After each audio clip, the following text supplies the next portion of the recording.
আসসালামু আলাইকুম সুপ্রশিক্ষার্থীরা, আশা করি সবাই ভালো আছেন, সুস্থ আছেন, সুন্দর আছেন।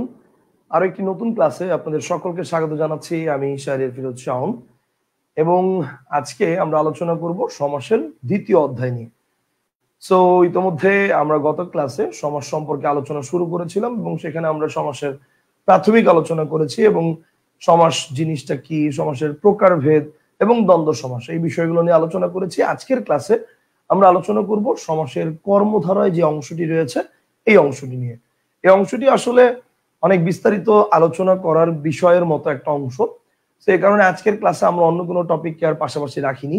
আজকের ক্লাসে আমরা শুধুমাত্র কর্মধারায় অংশটাকে সাথে রেখেছি। তবে হ্যাঁ, কর্মধারায় অংশ আলোচনা করতে গিয়ে যদি অন্য কোনো অংশ আমাদের আলোচনা করার প্রয়োজন হয় সেটা আমরা একসাথে আজকের ক্লাসে আলোচনা করে ফেলবো, ঠিক আছে? সো সবাই একটু জয়েন করে ফেলেন দ্রুত। আমি একটু সবাইকে মেনশন করে দেই, ওয়েট একটু আমি সবাইকে মেনশন করে দিচ্ছি।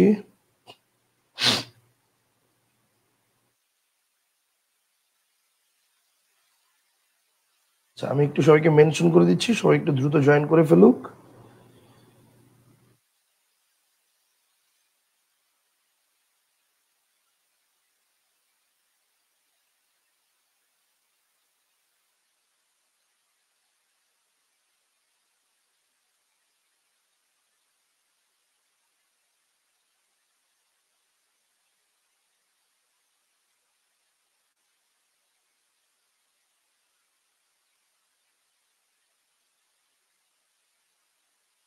ওকে, আমার মেনশন করা হয়ে গেছে। হ্যাঁ, আচ্ছা, একজন প্রশ্ন করছে ভাইয়া বোর্ডে এমন ডিজাইন কেন করেন? আচ্ছা, বোর্ডে এমন ডিজাইন করি অ্যাকচুয়ালি হচ্ছে ফোকাসটা ঠিক রাখার জন্য, আর কিছু না। যখন আমি ক্লাস মানে কম্পিউটারের সামনে দাঁড়াই ওখানে, আমার তো মানে ওখান থেকে এখানে কেউ দাঁড়ানো নাই, বোর্ডটা পুরো খালি থাকে এবং বোর্ড খালি থাকার কারণে তখন হচ্ছে কম্পিউটারের মানে ক্যামেরা ডিজিটালের ফোকাসটা হয় না। তো এই কারণে হচ্ছে ফোকাসটা ঠিক করার জন্য বোর্ডে কিছু লিখে রাখি বা কোনো ডিজাইন করি, এটাই। মানে আর কিছু না। এমনিতে কোনো কিছু লিখে রাখলেও হয়, কোনো কিছু ডিজাইন করলেও হয়, কিছু একটা বোর্ডে থাকলে ক্যামেরাটা সেটাকে লেন্সটাকে ফোকাস করে, সেই জন্য হচ্ছে এমনিতে ডিজাইনটা করে রাখি, আর কিছু না।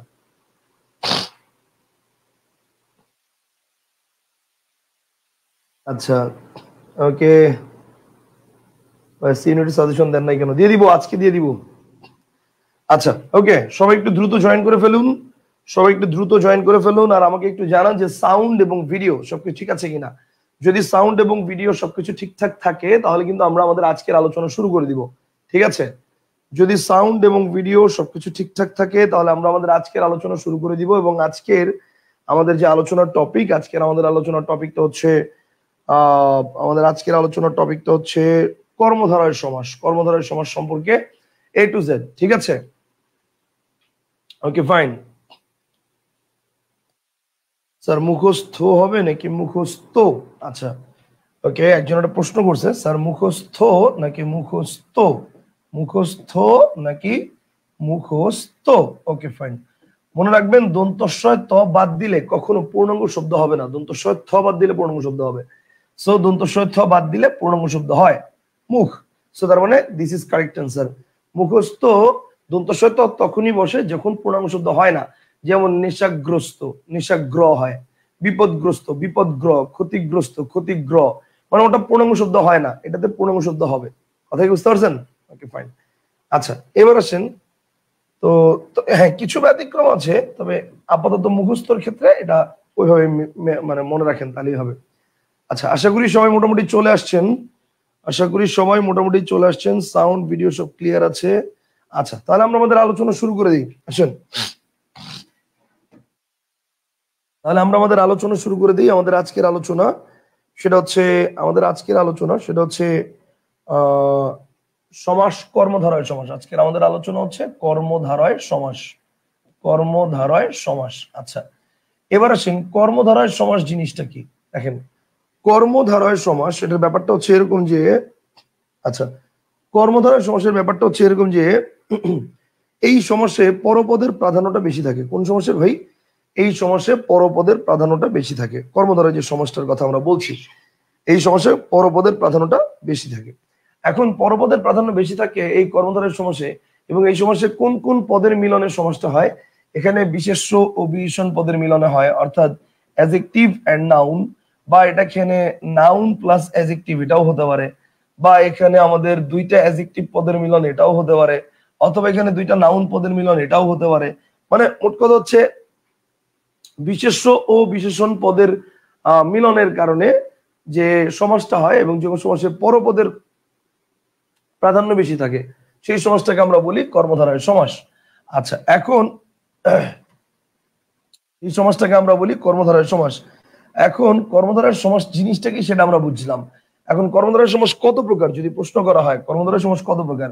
তো কর্মধারয় সমাসের 4টা প্রকার নিয়ে দেখা যায় বিভিন্ন বইগুলোতে আলোচনা দেখতে পাওয়া যায় বেশিরভাগ সময়। একটা হচ্ছে উপমান, একটা হচ্ছে উপমান, একটা হচ্ছে উপমিত, একটা হচ্ছে উপমান, একটা উপমিত, একটা হচ্ছে রূপক, একটা হচ্ছে রূপক, একটা হচ্ছে মধ্য পদলোপী, একটা হচ্ছে মধ্য পদলোপী। এই 4টা নিয়ে আমাদের আলোচনাটা বেশি দেখতে পাওয়া যায়, যে উপমান, উপমিত, রূপক এবং মধ্য পদলোপী। ঠিক আছে, উপমান, উপমিত, রূপক এবং মধ্য পদলোপী, এই 4টা নিয়ে আলোচনাটা বেশি দেখতে পাওয়া যায়। কিন্তু আরো একটা সমাস আছে কর্মধারয়ের মধ্যে, সেটা হচ্ছে সাধারণ কর্মধারয়। সেটা হচ্ছে কি বলেন? সেটা হচ্ছে সাধারণ কর্মধারয়। মোট এই পাঁচটা সমাস হচ্ছে কর্মধারয়ের মধ্যে আমরা পড়বো আজকের ক্লাসে। আজকের ক্লাসে এই 5টা নিয়ে আমরা আলোচনা করবো মোট। হ্যালো, আসসালামু আলাইকুম। ওয়ালাইকুম আসসালাম। ভাই আমি ক্লাসে আছি, আপনি আমাকে 10টার দিকে ফোন দেন। হ্যাঁ,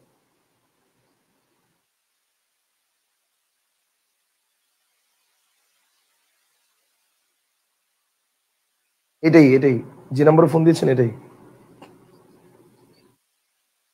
ঠিক আছে, দেন, সমস্যা নাই। ওকে, আসসালামু আলাইকুম। ওকে, তাহলে উপমান, উপমিত, রূপক, মধ্যপদলোপী, সাধারণ। তাহলে উপমান, উপমিত, রূপক, মধ্যপদলোপী, সাধারণ, এই 5টা সমাস আছে। এবং এর মধ্যে আমরা একটু দেখব, প্রথমত আলোচনা করব আমরা উপমান এবং উপমিত এই দুটো অংশ নিয়ে। উপমান এবং উপমিত এই দুটো নিয়ে আজকের ক্লাসে প্রথমত আমরা আলোচনা করব। ঠিক আছে? আচ্ছা, উপমান এবং উপমিত এই দুটো বিষয় নিয়ে আজকের ক্লাসে প্রথমে আমরা আলোচনা করব। এখন আমরা একটু আলোচনা করি প্রথমে যে গতানুগতিক ধারায় উপমান এবং উপমিতটা আমাদেরকে কিভাবে পড়ানো হয়। আমরা একটু এটা নিয়ে আলোচনা করি আগে। কথাটা বুঝছেন? গতানুগতিক ধারায় উপমান এবং উপমিত এই দুটো কিভাবে আমরা আলোচনা করব সেটা একটু দেখি। আমরা খেয়াল করেন, ওয়েট।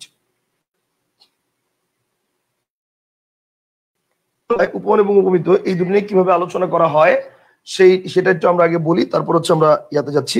খেয়াল করেন, সাধারণত উপমান ও উপমিত এই দুটোর ক্ষেত্রে, উপমান ও উপমিত এই দুটোর ক্ষেত্রে আমাদেরকে স্কুল কলেজে যেভাবে শেখানো হয়েছে সেই সিস্টেমটা হচ্ছে, ব্যাস বাক্যের মাঝে যদি ন্যায় থাকে, ব্যাস বাক্যের মাঝে যদি ন্যায় থাকে, মাঝে যদি ন্যায় থাকে, মাঝে ন্যায় থাকবে উপমান, আর ব্যাস বাক্যের শেষে থাকে, ব্যাস বাক্যের শেষে যদি ন্যায় থাকে, ঠিক আছে, ন্যায় থাকে, সেটা হচ্ছে উপমিত। তবে এটা ন্যায় না হয়ে মত হতে পারে, ন্যায় বা মত। তাহলে ব্যাস বাক্যের মাঝে যদি ন্যায় বা মত থাকে তাহলে উপমান, আর ব্যাস বাক্যের শেষে যদি ন্যায় বা মত থাকে সেটা হচ্ছে উপমিত। আমাদের স্কুল কলেজ কোচিং গুলোতে আমাদেরকে এভাবে পড়ানো হয়েছিল, আমি নিজেও এভাবে পড়েছিলাম। আমাদের স্কুল কলেজ কোচিং গুলোতে এভাবে পড়ানো হতো, আমি নিজেও এভাবে পড়েছিলাম। তাহলে ব্যাস বাক্যের মাঝে যদি ন্যায় থাকে সেটা হচ্ছে উপমান, আর ব্যাস বাক্যের শেষে যদি ন্যায় থাকে সেটা হচ্ছে উপমিত। ওকে, ফাইন। এখন এই যে যেটা আপনি শিখলেন যে ব্যাস বাক্যের মাঝে যদি ন্যায় থাকে সেটা উপমান, ব্যাস বাক্যের শেষে যদি ন্যায় থাকে সেটা উপমিত, এটা কিন্তু আপনি ভুল শিখেন নাই। এটা কিন্তু আপনি যেটা শিখছেন এটা কিন্তু ভুল না, এটা কিন্তু পারফেক্ট। যা শিখছেন এটা কিন্তু ঠিক আছে, এটা কিন্তু ভুল না। বাট প্রবলেমটা কোথায় জানেন? প্রবলেমটা হচ্ছে, মানে এটা হচ্ছে উপমান, এটা হচ্ছে উপমান, আর এটা হচ্ছে উপমিত, এটা হচ্ছে উপমিত। এটা কিন্তু ভুল না, এটা ঠিক আছে। বাট প্রবলেমটা হচ্ছে আমাদের পরীক্ষার হলে ব্যাস বাক্য দেওয়া থাকে না। আমাদের পরীক্ষার হলে কখনো ব্যাস বাক্য দেওয়া থাকে না।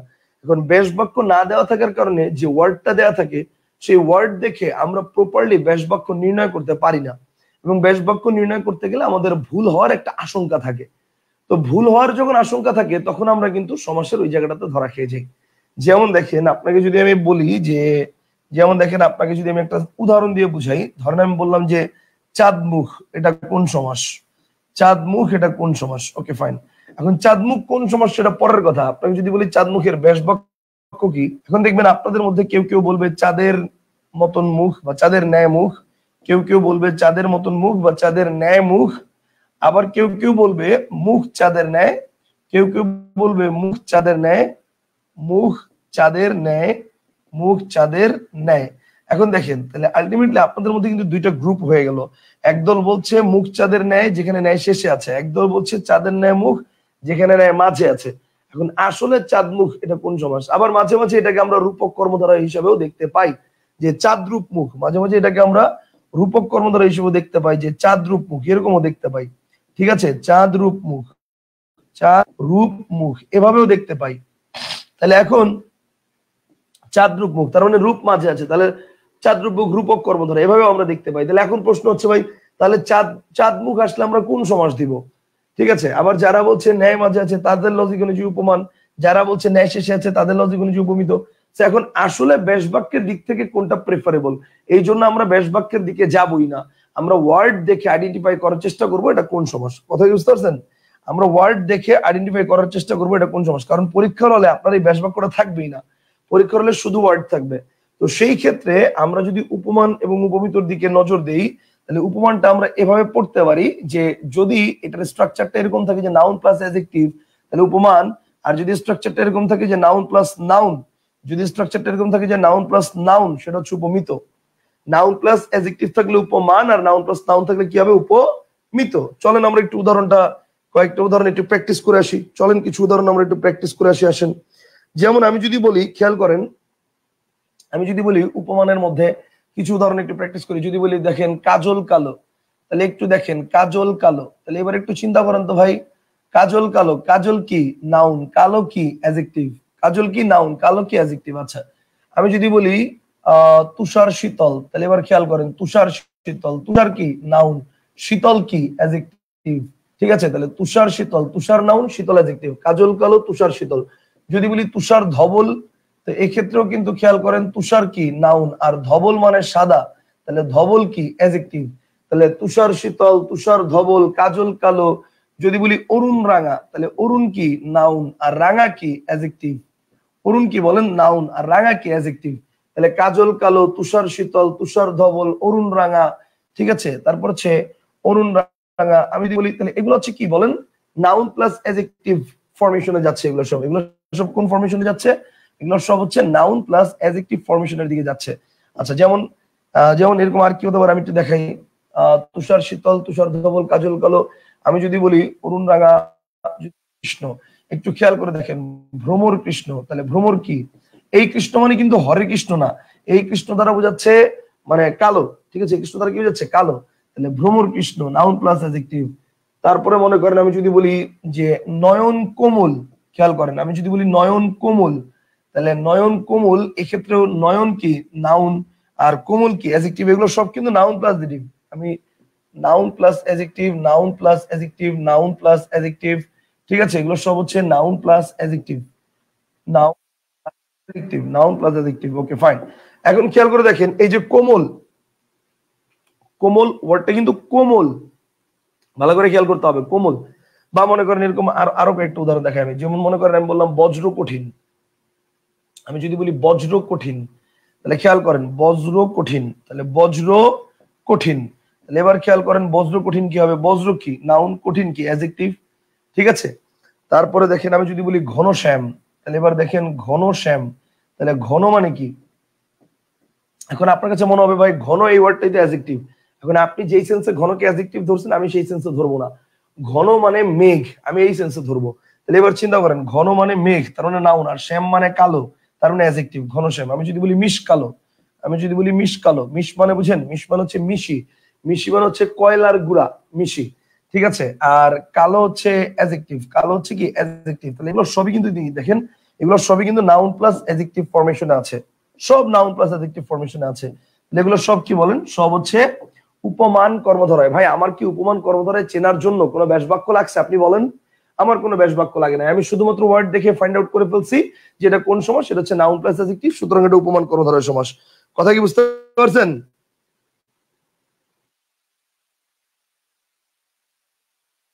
আচ্ছা তাহলে এগুলো কি? এগুলো হচ্ছে উপমান কর্মধারয় সমাস। এই পর্যন্ত আশা করি ক্লিয়ার। এখন আসেন আমরা চলে যাব একটু উপমিত কর্মধারয় সমাসে। আমরা চলে যাব একটু উপমিত কর্মধারয় সমাসে। আসেন, উপমিত কর্মধারয় সমাস কি হতে পারে? উপমিত কর্মধারয় যেমন মনে করেন আমি যদি বলি যে দেখেন বাহুলতা, তাহলে এবার খেয়াল করেন বাহু লতা, দেখেন ভাই বাহু এটাও নাউন, লতা এটাও নাউন। আমি যদি বলি মুখ, মুখচন্দ্র, ঠিক আছে, মুখ এটাও নাউন, চন্দ্র এটাও নাউন। অথবা আমি যদি বলি চাঁদ মুখ, তাহলে এবার চিন্তা করেন, চাঁদ এটাও নাউন, আবার মুখ এটাও নাউন, ঠিক আছে। মুখ চন্দ্র, মুখ নাউন, চন্দ্র নাউন, চাঁদ মুখ, চাঁদ নাউন, মুখ নাউন। আমি যদি বলি বাহুলতা, মুখ চন্দ্র, চাঁদ মুখ। আমি যদি বলি অধর পল্লব, তাহলে অধর এটাও নাউন, পল্লব এটাও নাউন, অধর পল্লব নাউন, পল্লব নাউন। আমি যদি বলি সিংহ পুরুষ, সিংহ নাউন, পুরুষ নাউন, ঠিক আছে, সিংহ নাউন, তারপর হচ্ছে পুরুষ নাউন, সিংহ নাউন, পুরুষ নাউন। তাহলে মুখ চন্দ্র, চাঁদ মুখ, অধর পল্লব, বাহুলতা, এগুলো সব কোন সমাস বলেন? উপমিত কর্মধারয় সমাস, ঠিক আছে। দেখেন সবগুলোর মধ্যে কি আছে, এটাও নাউন, এটাও নাউন, এটাও নাউন, এটাও নাউন, এটাও নাউন, এটাও নাউন, সব নাউন। দুইটাই নাউন থাকবে, দুইটাই নাউন প্লাস নাউন থাকবে, ঠিক আছে। তাহলে বাহুলতা, মুখচন্দ্র, তারপরে দেখেন এই যে একটু আগে আমরা দেখছিলাম কি, ওটাতে দেখছিলাম হচ্ছে নয়ন কোমল, আবার বজ্র কঠিন। এখন এটা যদি আমরা এখানে দেখি নয়ন কমল, খেয়াল করেন, আগেটা দেখছি নয়ন কোমল, আর এটা হচ্ছে নয়ন কমল। ওকে, এটা কিন্তু কোমল না, এটা কি কমল, কমল মানে পদ্ম ফুল। তাহলে এটাও নাউন, এটাও নাউন। আবার যদি বলি বজ্র কঠিন, কথাটা বুঝছেন? যদি বলি বজ্র কঠিন, আচ্ছা, যদি বলি বজ্র কঠিন, তাহলে এবার খেয়াল করেন বজ্র কঠিন, তাহলে এই যে বজ্র কঠিন বললাম, বজ্র কঠিন না, বজ্র কঠিন তো ওখানে বলছিলাম। বজ্র কণ্ঠ যদি বলি, তাহলে এবার খেয়াল করেন বজ্র কণ্ঠ এটাও নাউন, এটাও নাউন, মানে এগুলো সবই কি, সবই হচ্ছে নাউন প্লাস নাউন, এগুলো সবই কি নাউন প্লাস নাউন। এখন প্রশ্ন হচ্ছে ভাই, তাহলে নাউন প্লাস নাউন থাকলে উপমিত, নাউন প্লাস অ্যাডজেক্টিভ থাকলে উপমান। মোটামুটি এইটা হচ্ছে আমাদের উপমান এবং উপমিত বের করার জন্য একটা সহজ ট্রিক্স, কথা বুঝতে পারছেন? আচ্ছা, একজন বলছে স্যার অধর পল্লব মানে কি বোঝায়? মানে আমি সবই আলোচনা করব, আমি একটা একটা করে আলোচনায় যাচ্ছি। ওকে, আগে সবাই ভালো করে জিনিসগুলো আমার বোঝেন ভালো করে, আপনারা আশা করি কোনো জায়গায় প্রশ্ন করার প্রয়োজন হবে না, ভালো করে বুঝেন। আচ্ছা দেখেন, সিংহ পুরুষ, নয়ন কোমল, বজ্রকণ্ঠ সবই কিন্তু নাউন প্লাস নাউন। এখন বাহুলতা এই জিনিসটা কি, মানে কারো বাহু যদি লতার মতো হয়, অনেক পাতলা হয়, চিকন হয়, সেটাকে আপনি বলবেন বাহুলতা। মুখ চন্দ্র বা চাঁদ মুখ দ্বারা বোঝাচ্ছে মানে চাঁদের মতন মুখ, মুখটা চাঁদের মতো, এরকম কিছু বোঝাচ্ছে। অধর পল্লব, অধর মানে হচ্ছে ঠোঁট, আর পল্লব মানে পাতা। পাতা যেমন পাতলা হয়, তো অধর পল্লব মানে হচ্ছে ঠোঁটটা যদি কারো এরকম পাতার মতো পাতলা হয়, সেটাকে বলা হচ্ছে অধর পল্লব, ঠিক আছে। ওকে, এরপর দেখেন সিংহ পুরুষ হচ্ছে ব্যাপারটা হচ্ছে এরকম যে কোন পুরুষের গায়ে সিংহের মতো শক্তি আছে, এরকম কিছু। দেন নয়ন কমল, নয়নটা পদ্ম ফুলের মতো। আগেরটা ছিল নয়ন কোমল, মানে নয়নটা অনেক পাতলা, মানে নয়নটা অনেক মানে কোমল বিষয়, ঠিক আছে, স্নিগ্ধতার বিষয়। কিন্তু এটা হচ্ছে নয়ন কমল, অর্থাৎ নয়নটা পদ্ম ফুলের মতো। দেন বজ্রকণ্ঠ মানে কি, মানে বলিষ্ঠ কণ্ঠ, যেমন বঙ্গবন্ধু শেখ মুজিবুর রহমানের কণ্ঠ, সেটা কি বজ্রকণ্ঠ, এরকম।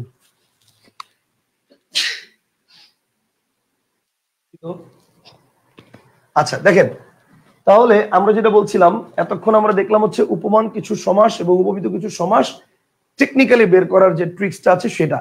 এখন এখানে একটা কথা আছে, মাঝে মাঝে কিছু ওয়ার্ড, এটা যে আসলে কোনটা নাউন আর কোনটা অ্যাডজেক্টিভ, এটা আপনি ধরতে পারবেন না, বা ধরতে আপনার একটু কষ্ট হতে পারে।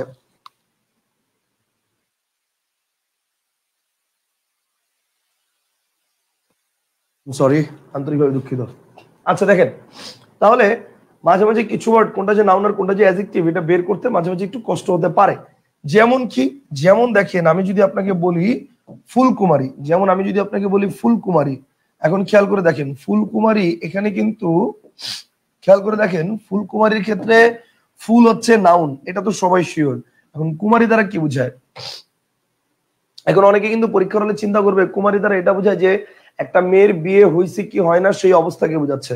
কুমারী দ্বারা একটা মেয়ের বিয়ে হয়েছে কি হয় নাই সেই অবস্থাকে বোঝাচ্ছে।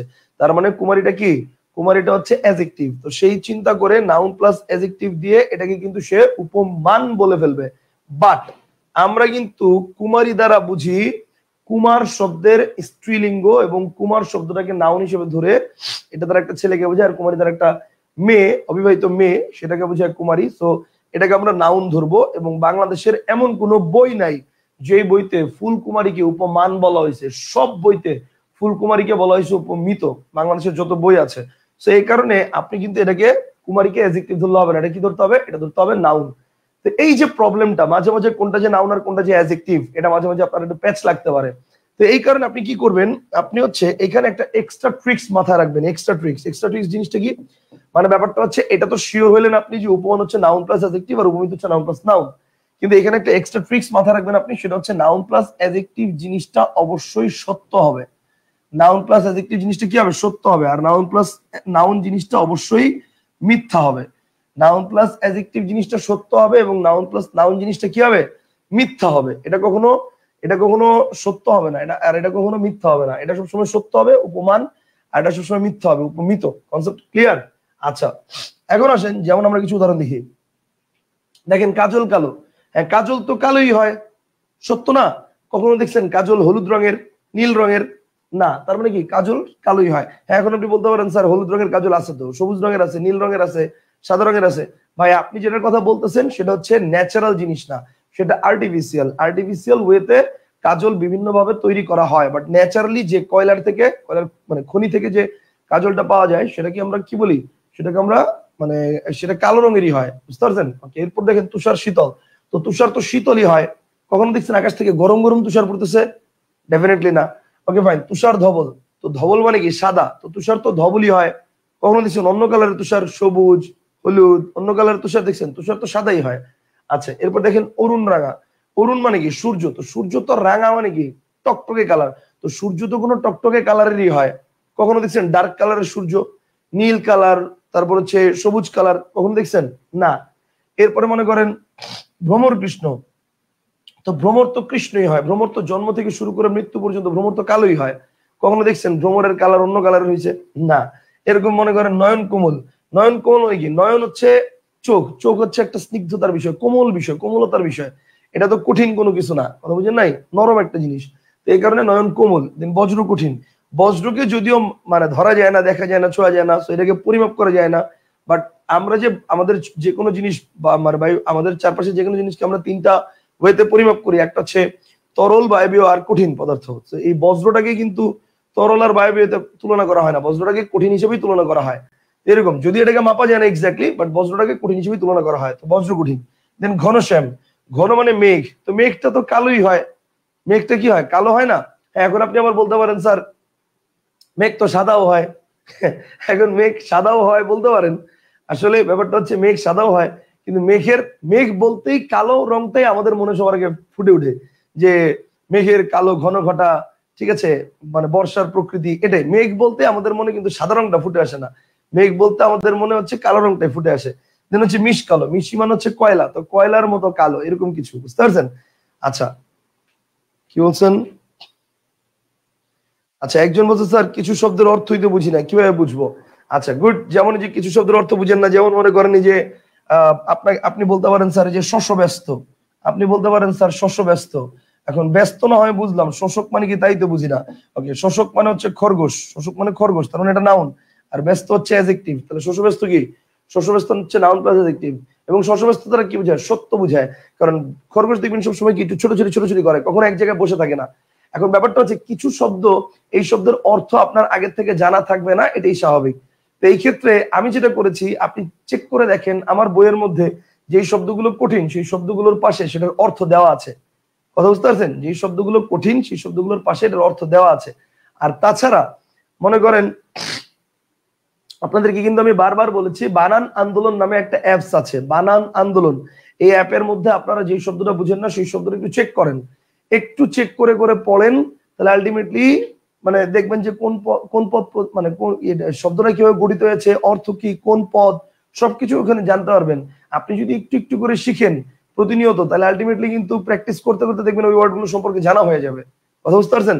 এখন আপনি একবারেই যদি চিন্তা করেন যে আমি এক ক্লাস করি আমি সমাজের এক্সপার্ট হয়ে যাব, তাহলে এটা আসলে পসিবল না। আস্তে আস্তে আস্তে আস্তে আপনি এক্সপার্ট হবেন। আমার কথা বুঝতে পারছেন?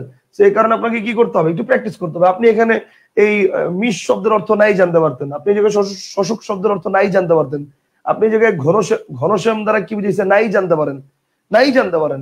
আর যদি জানেন আগের থেকে তাহলে খুব ভালো, কিন্তু নাই জানতে পারেন, তো না জানাটাই স্বাভাবিক। আমি ধরে নিচ্ছি আপনি জানেন না, এই ক্ষেত্রে আপনার কি করতে হবে? আপনার একটু প্র্যাকটিস করতে হবে। আপনি আজকে পারেন নাই, আজকে একবার এগুলো ঘেটে ঘেটে দেখেন, আজকে একবার এগুলো ঘেটে ঘেটে দেখেন যে ঘন মানে অর্থ কি, শ্যাম মানে অর্থ কি। দরকার হলে না লেখা থাকলে আপনি নিজে সাইড করে লিখে নেন।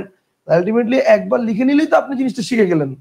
কিন্তু কথা হচ্ছে আপনারা তো ওই একবার চিন্তা করেন যে এটা পারি না, তাহলে পারি না মানে আমি পড়বই না, পারি না, পারি না মানে আমি পারি না, কি পারার চেষ্টাও করেন না। প্রবলেম তো এই জায়গায়। পারার চেষ্টা করেন, দেখবেন পারবেন।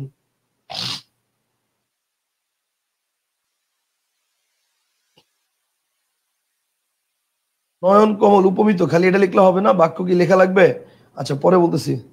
স্যার বিড়াল তপস্বীটা একটু দেখান। আচ্ছা দেখাচ্ছি, আমি বান আন্দোলন থেকে দেখি। গুড। আচ্ছা একজন কোশ্চেন করছে স্যার যদি পরীক্ষার হলে যে নতুন শব্দ আসে তখন কি হবে? Okay fine. পরীক্ষার হলে আমি আপনাকে কথা দিচ্ছি, অন্বেষণ বা ধ্রুব বই থেকে আপনারা যদি প্র্যাকটিস করেন পরীক্ষার হলে নতুন শব্দ আসবে না, আমি কথা দিচ্ছি।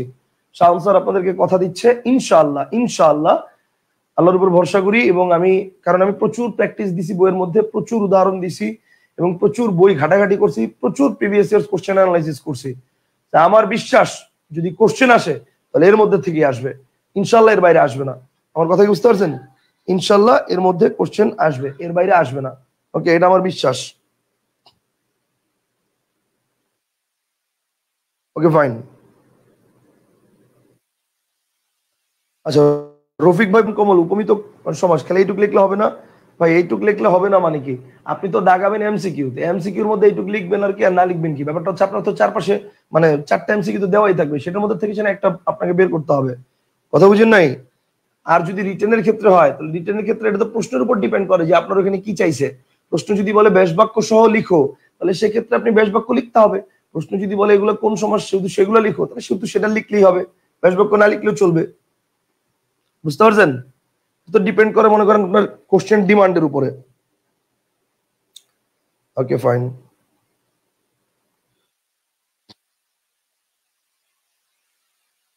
হ্যালো, ওয়ালাইকুম সালাম, জি বলেন।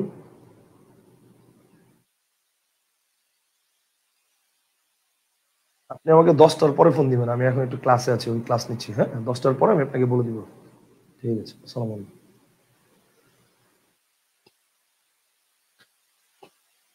আচ্ছা তাহলে আশা করি এই পর্যন্ত ক্লিয়ার। আচ্ছা এরপর আসেন, তাহলে এই পর্যন্ত আপনারা ক্লিয়ার হয়েছেন। এখন দেখেন এই যে এইটা বাহুলতা মুখচন্দ্র চাঁদ মুখ, দেখেন এটা কি নাউন প্লাস নাউন এবং এটা মিথ্যা সমাস। বাহু কখনো লতা হয়? হয় না। আচ্ছা লতা কখনো বাহু হয়? হয় না। মুখচন্দ্র, মুখ কখনো চাঁদ হয়? হয় না। বা চাঁদ কখনো মুখ হয়?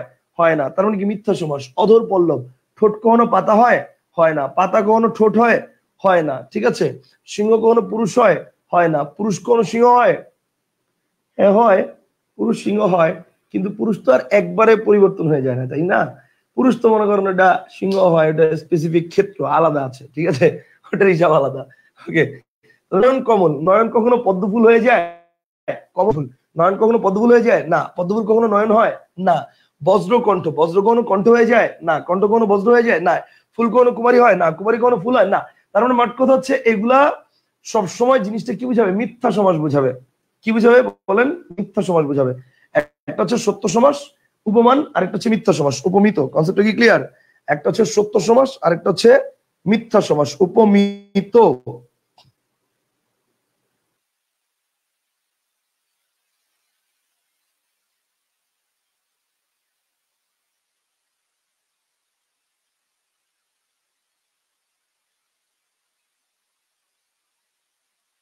আচ্ছা ওকে ফাইন।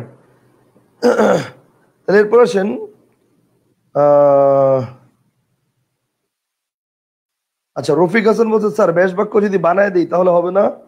বানায় দিলে আপনি তো বানাই দিবেন, কিন্তু ব্যাপারটা হচ্ছে বানায় দেওয়ার কিছু ট্রিক্স আছে, সেই ট্রিক্সটা আপনাকে দেখাচ্ছি আমি।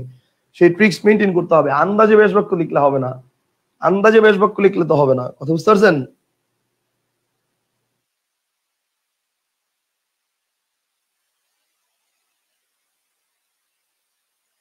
কথা বুঝতে পারছেন? আন্দাজে লিখলে তো হবে না। Okay fine. এবার দেখেন, এখন ব্যাপারটা হচ্ছে এই পর্যন্ত ক্লিয়ার হয়েছেন, তাহলে উপমান কোনটা আর উপমিত কোনটা আপাতত এই দুইটা আমার ক্লিয়ার। আপাতত এই দুইটা আমার ক্লিয়ার। এখন প্রশ্ন হচ্ছে ভাই তাহলে আমার এখন কি লাগবে? আমার এখন লাগবে পরীক্ষার হলে যদি ওয়ার্ডটা দিয়ে বলে যে এটা কোন সমাস, আমি সেটা ইনশাল্লাহ বের করতে পারবো আশা করি। এখন আরেকটা প্রবলেম হবে আপনার, সেটা হচ্ছে আপনাকে যদি বলে যে এটার ব্যাস বাক্য কি বা ব্যাস বাক্য সহ নির্ণয় করতে হবে, তাহলে আপনার প্রবলেম হবে। এখন ব্যাস বাক্য তো আপনি শিখেন নাই, তাহলে ব্যাস বাক্য ছাড়া আপনি এতক্ষণ নির্ণয় করা শিখছেন, এখন ব্যাস বাক্য দিয়ে কিভাবে নির্ণয় করবেন আসলে সেই ওয়েটা দেখাচ্ছি যে ব্যাস বাক্য দিয়ে কিভাবে নির্ণয় করবেন। এখন ব্যাপারটা হচ্ছে উপমান কর্মধারয়ের ব্যাস বাক্য নির্ণয়, উপমান কর্মধারয়ের ব্যাস বাক্য নির্ণয়, উপমান কর্মধারয়ের ব্যাস বাক্য নির্ণয়, ব্যাস বাক্য নির্ণয়, উপমান কর্মধারয়ের ব্যাস বাক্য নির্ণয়। Okay fine. এই যে আমি বললাম উপমান কর্মধারয়ের ব্যাস বাক্য নির্ণয়, এখন উপমান কর্মধারয়ের ব্যাস বাক্য কিভাবে নির্ণয় করব? Very simple.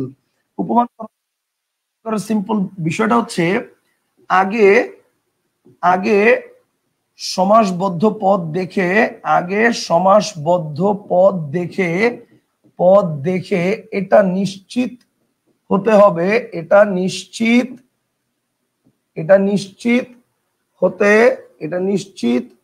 হতে হবে যে তা উপমান কর্মধারায়। আমার হচ্ছে আমি কিন্তু ব্যাস বাক্য দিয়ে সমাস নির্ণয় করব না, এটা কোন সমাস।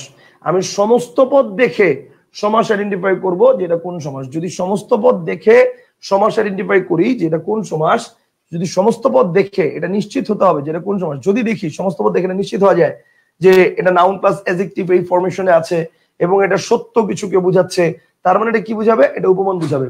আর যদি এরকম হয় আগে সমাসবদ্ধ পদ দেখে নিশ্চিত হতে হবে যে তা উপমান কর্মধারয় সমাস। আর যদি তাই হয়, যদি উপমান কর্মধারয় সমাস হয়, যদি উপমান কর্মধারয় সমাস হয়, যদি উপমান কর্মধারয় হয়, যদি উপমান কর্মধারয় হয়, তাহলে ব্যাস বাক্য নির্ণয়ের জন্য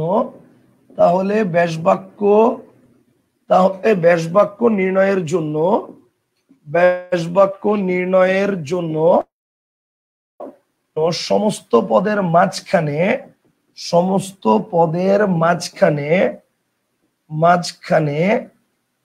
ন্যায় বা মত বসিয়ে দিতে হবে, ন্যায় বা মত বসিয়ে দিতে হবে। দ্যাটস ইট, শেষ। ন্যায় বা মত বসিয়ে দিতে হবে। আমার কথা কি বুঝতে পারছেন? যদি দেখেন যে সমস্ত পদের মাঝখানে কি আছে বলেন, সমস্ত পদের মাঝখানে যদি দেখেন যে ন্যায় বা মত, সরি, দেখে যদি ফাইন্ড আউট করতে পারেন যে এটা উপমান কর্মধারয়, এটা যদি আপনি বুঝেন যে এটা উপমান কর্মধারয় হবে শিওর, তখন আপনি কি করবেন? ব্যাস বাক্য করার জন্য এটার মাঝখানে ন্যায় বা একটা মত বসিয়ে দিবেন। চলেন আমরা একটু প্র্যাকটিস করে আসি। আসেন দেখেন, এই যে সমাসগুলো আছে, আমি তো সমস্ত পদ দেখে এটা ফাইন্ড আউট করে ফেললাম যে এটা কোন সমাস, এটা উপমান কর্মধারয়। এখন আপনি কি করবেন? মাঝখানে একটা ন্যায় বসাই দিবেন। তার মানে কাজলের ন্যায় কালো, তুষারের ন্যায় শীতল, তুষারের ন্যায় ধবল, নয়নের ন্যায় কোমল, ভ্রমরের ন্যায় কৃষ্ণ, অরুণের ন্যায় রাঙা, বজ্রের ন্যায়, ঘনের ন্যায় শ্যাম, মিশের ন্যায় কালো, শশকের ন্যায় ব্যস্ত। শেষ। এটা কি খুব আহামরি কঠিন?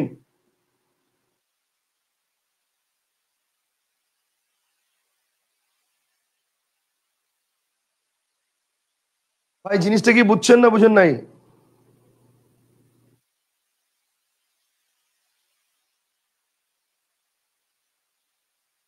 এই জিনিসটা কি বুঝছেন নাকি বুঝেন নাই ভাই?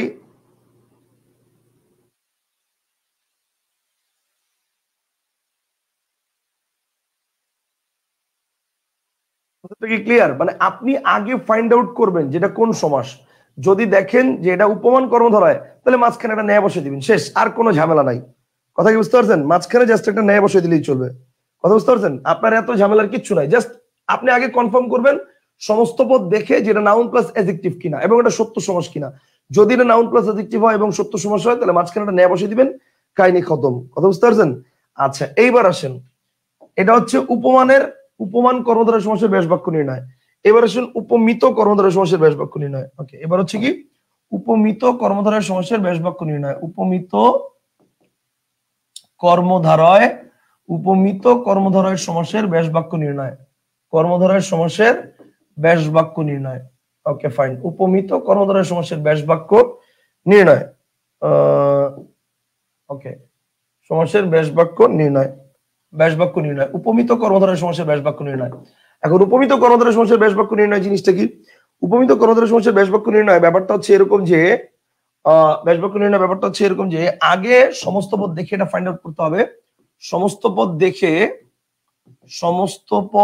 দেখে যদি এটা নিশ্চিত হওয়া যায়, যদি এটা নিশ্চিত হওয়া যায়, সমস্ত পদ দেখে যদি এটা নিশ্চিত হওয়া যায়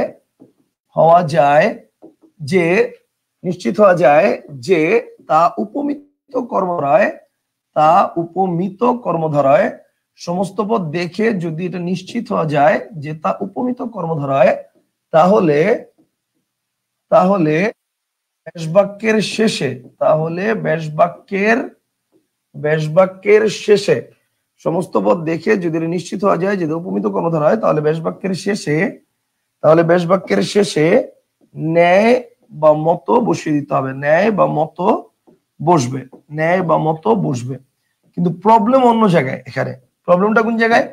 প্রবলেম হচ্ছে সমস্ত পদ দেখে যদি নিশ্চিত হওয়া যায় যেটা উপমিত কর্মধারয়, তাহলে ব্যাস বাক্যের শেষে ন্যায় বা মত বসবে। কিন্তু আগে কে বসবে? উপমিতর ক্ষেত্রে আবার এখানে একটা প্যাচ আছে, আগে কে বসবে? ওকে, আগে কে বসবে মনে রাখতে হবে। যার তুলনা করা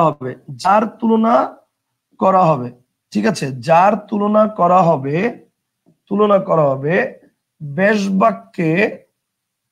ব্যাস বাক্যে সে আগে বসবে। ব্যাস বাক্যে সে আগে বসবে। আর যার সাথে তুলনা করা হবে,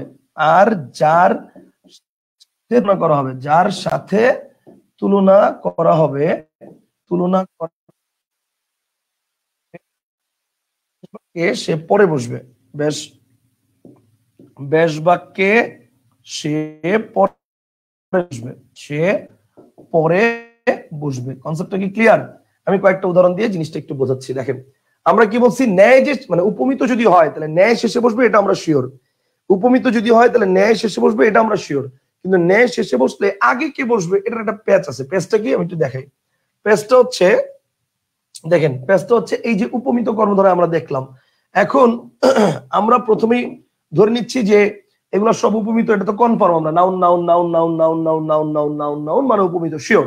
এখন উপমিত যেহেতু, তার মানে এই যে বাহুলতা, এটার ক্ষেত্রে ব্যাস বাক্যটা কি হবে? এই ক্ষেত্রে ব্যাস বাক্যটা হচ্ছে ন্যায় শেষে বসবে। এখন আপনি একটু তুলনা করেন তো, আপনি কি বাহু দেখে লতার সাথে তুলনা করেন, না লতা দেখে বাহুর সাথে তুলনা করেন? কোনটা? মনে করেন আপনি কি কোনো গাছের লতা দেখে বলেন, উফ দোস্ত, এই গাছের লতাটা পুরো তোর বাহুর মতো, আপনি ভেবে বলেন?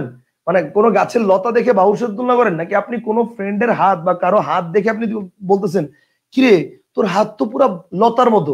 এখন এটা দুই কারণে হতে পারে। হয়তো তার হাত খুব চিকন, এটা এই কারণেও হতে পারে। অথবা মনে করেন সে এমন ভাবে হাত দোলাচ্ছে, মনে হচ্ছে যেন হাতের মধ্যে কোনো হাড্ডি নেই, লতার মতো করে দোলাচ্ছে হাত, মনে করেন নাচতেছে বা এরকম কিছু। আলটিমেটলি আপনি তার বাহুটাকে লতার সাথে তুলনা করছেন।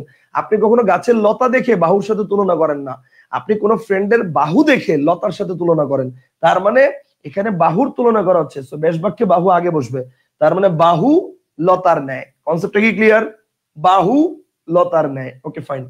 মুখচন্দ্র, এইখানে কি হবে? মুখচন্দ্র বা চাঁদমুখ, আমি দুইটাকে একই জিনিস চিন্তা করি, মানে দুইটা একই কথা, জাস্ট শব্দের শ্রুতি মধুরতার কারণে একবার মুখচন্দ্র বলা হয়েছে, একবার চাঁদমুখ বলা হয়েছে। এখন চাঁদমুখী ধরে নেন, এটা সবচেয়ে বেশি মানে কমন, এটা সবচেয়ে বেশি পরীক্ষায় আসে। চাঁদমুখ জিনিসটাকে আপনি তুলনা করেন তো, আপনি চাঁদমুখ মানে চাঁদমুখী এখানে কার সাথে কার তুলনা করেন? আপনি কি আপনার প্রিয়জনের মুখটা দেখে বলেন, উফ তোমার মুখটা পুরো চাঁদের মতো? নাকি আপনি চাঁদ দেখে বলেন যে কি ব্যাপার, আজকের চাঁদটা পুরো তোমার মুখের মতো? কোনটা বলেন? আপনি কি চাঁদের তুলনা করেন মুখের সাথে, নাকি মুখের তুলনা করেন চাঁদের সাথে? কোনটা তুলনা করেন? আপনি মুখের তুলনা করতেছেন। আপনি কখনো বলেন না আজকের চাঁদটা পুরো তোমার মুখের মতো, আপনি এটা বলেন না। আপনি বলেন তোমার মুখটা পুরো চাঁদের মতো। আমি কি বুঝতে পারছি? তার মানে মুখের তুলনা করেন চাঁদের সাথে। তার মানে এখানে মুখ পরে থাকলেও মুখ ব্যাস বাক্যে কোথায় আসবে? আগে চলে আসবে। তার মানে ব্যাপারটা হবে হচ্ছে মুখ চাঁদের ন্যায়। আমি কি বুঝতে পারছি? এখানে ব্যাপারটা হচ্ছে কি বলেন? ব্যাপারটা হচ্ছে মুখ চাঁদের ন্যায়। এখানে ব্যাপারটা হচ্ছে মুখ চাঁদ এরকম হবে, মুখ চাঁদের ন্যায়, মুখ চাঁদের ন্যায় এরকম হবে ব্যাপারটা। কনসেপ্টটা কি ক্লিয়ার? মুখ চাঁদের ন্যায়, এটা হচ্ছে মুখচন্দ্র বা চাঁদ মুখ। আর মুখ চন্দ্র বলে মুখ চন্দ্রের ন্যায়, ঠিক আছে। আচ্ছা, এরপর হচ্ছে দেখেন অধর পল্লব। তা আপনি কি ঠোঁট দেখে তুলনা করতেছেন পাতার সাথে, না পাতা দেখে ঠোঁটের সাথে?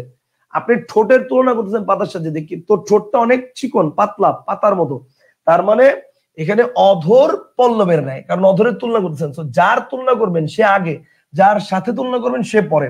সিংহ পুরুষ, বলেন আপনি কি সিংহ পুরুষের মধ্যে আপনি কার তুলনা করতেছেন? আপনি কি কোনো সিংহের তুলনা করেন যে ভাই এই সিংহটার গায়ে পুরুষের মতো শক্তি?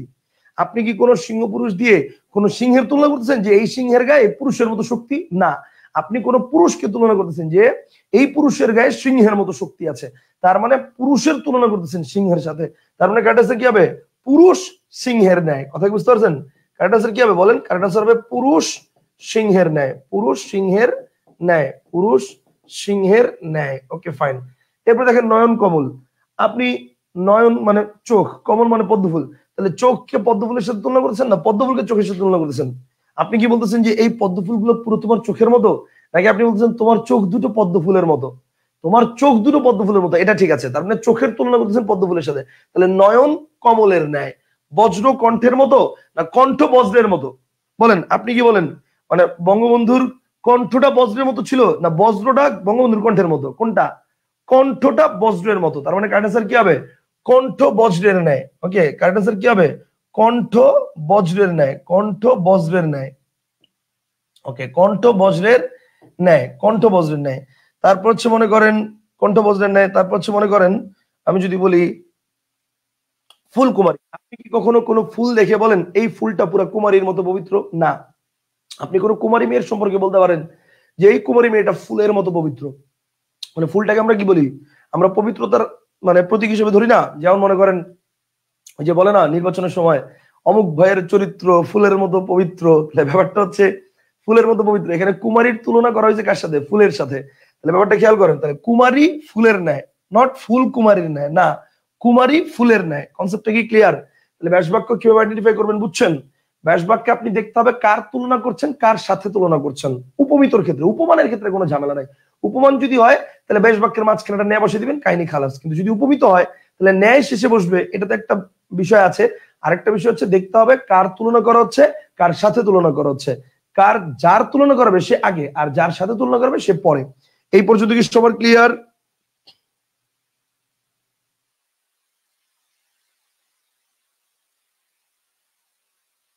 ওকে, এই পর্যন্ত কি একদম ক্লিয়ার, পুরোপুরি বুঝছেন? রফিক ভাই বলছে একদম ম্যাজিকের মতন বুঝলাম। আচ্ছা গুড। ওকে, বাকিরা সবাই কি বুঝছেন?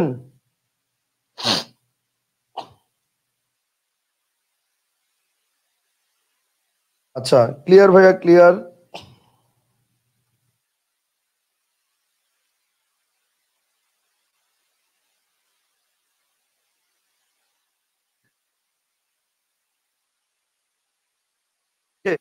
একজন বলছে স্যার ফুটা ফাটা, এটা কি উপমান নাকি?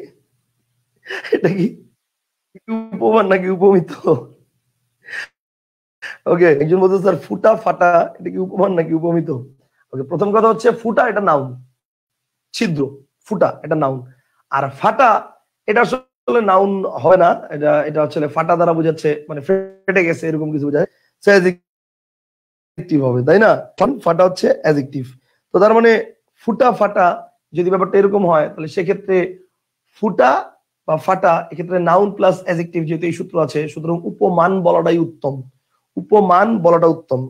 আচ্ছা এক মিনিট, একটু লাইন থাকেন, একটু লাইনে থাকেন।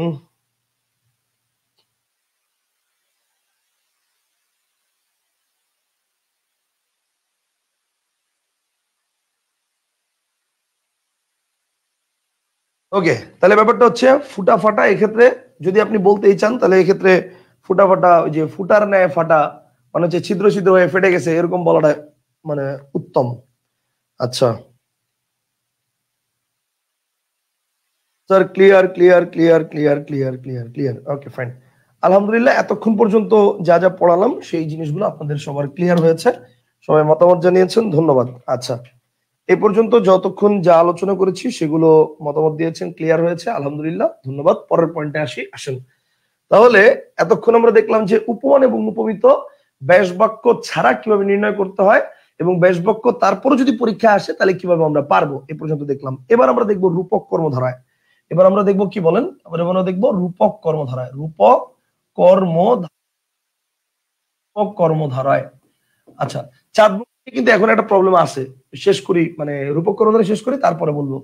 আচ্ছা, রূপক কর্মধারার ব্যাপারটা কি? রূপক কর্মধারার ব্যাপারটা একটু বলি, শুনেন। আচ্ছা, রূপক কর্মধারার ব্যাপারটা হচ্ছে, দেখেন, রূপক কর্মধারায় আপনারা যেভাবে শিখছেন সেটা হচ্ছে ভেষবাক্যের মাঝখানে একটা রূপ থাকবে, সেটা হচ্ছে রূপক কর্মধারায়। ফালতু সিস্টেম। কেন ফালতু সিস্টেম?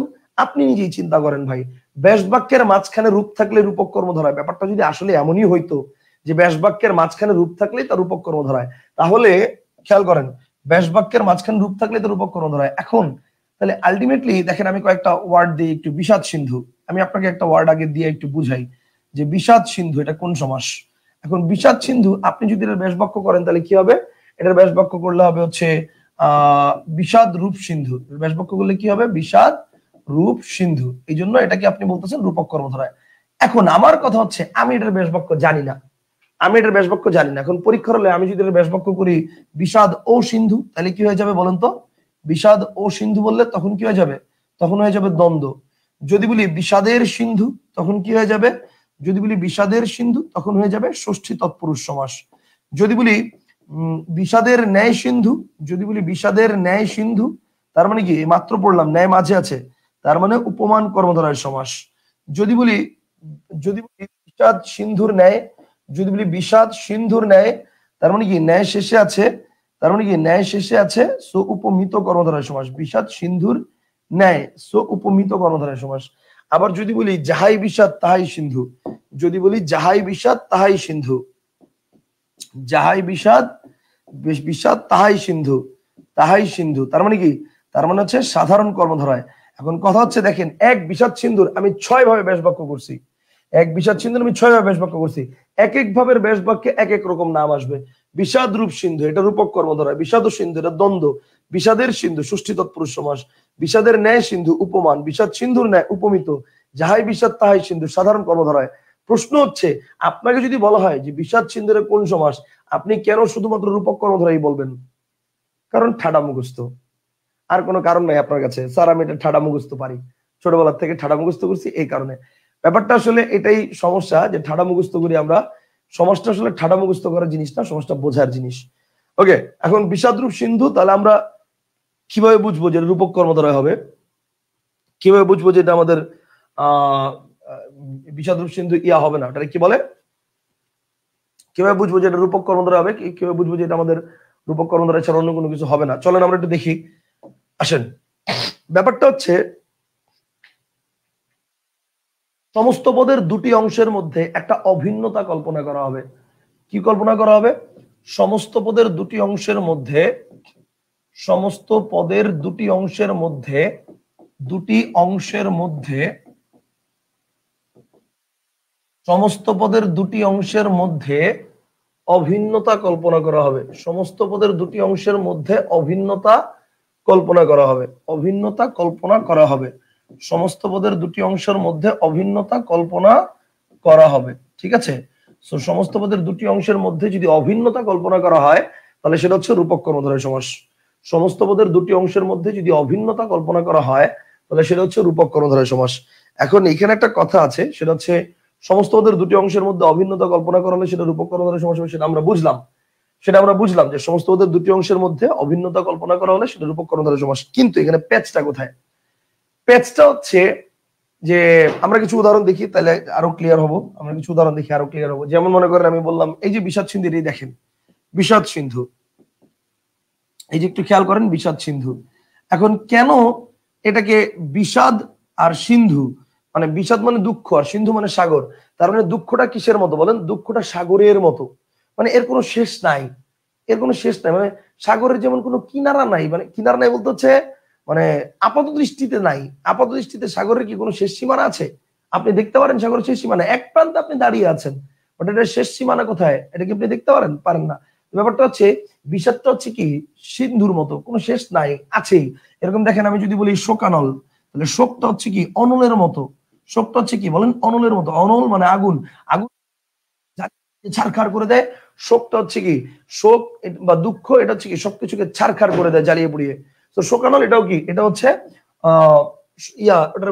এটাও কি বুঝায়? ওই রূপক কর্মধারয়। এরকম আমি যদি বলি প্রাণ পাখি, তাহলে প্রাণটা হচ্ছে কিসের মতো বলেন? পাখির মতো। পাখি যেমন আলটিমেটলি মনে করেন মানে বসে আছে, যে কোনো সময় উড়ে যেতে পারে। প্রাণটাও কিন্তু কি বসে আছে বা এখন আছে, যে কোনো সময় উড়ে যেতে পারে, কোনো ঠিক ঠিকানা নাই। প্রাণ কি আপনার যাওয়ার আগে অনুমতি নিয়ে যাবে? পাখি কি যাওয়ার আগে আপনার কাছে অনুমতি নিয়ে যায়? তাহলে প্রাণও কি যাওয়ার আগে আপনার কাছে অনুমতি নিয়ে যাবে না। এরকম মনে করেন আমি যদি বলি বিষাদ সিন্ধু, শোকানল, প্রাণ পাখি, যদি বলি জ্ঞান সিন্ধু, তার মানে জ্ঞানটা কিসের মতো বলেন? জ্ঞানটা হচ্ছে সিন্ধুর মতো বা বিদ্যাসাগর। জ্ঞান সিন্ধু বা বিদ্যাসাগর, ঠিক আছে? তাহলে এই যে দেখেন জ্ঞান সিন্ধু বা বিদ্যাসাগর বললাম, তাহলে জ্ঞান বা বিদ্যা এটা হচ্ছে সিন্ধু বা সাগরের মতো, মানে এটার কোনো শেষ নাই। কথা বুঝতে পারছেন? জ্ঞান বা সিন্ধু এটা হচ্ছে সাগরের মতো, এটার কোনো শেষ নাই। Thank you. ক্লাস করার মাঝখানে বাসায় বসে বসে ক্লাস নিলে একটা সুবিধা, বুঝতে পারছেন? মাঝে মাঝে দেখা যায় যে হঠাৎ করে খাবার চলে আসে। Thank you.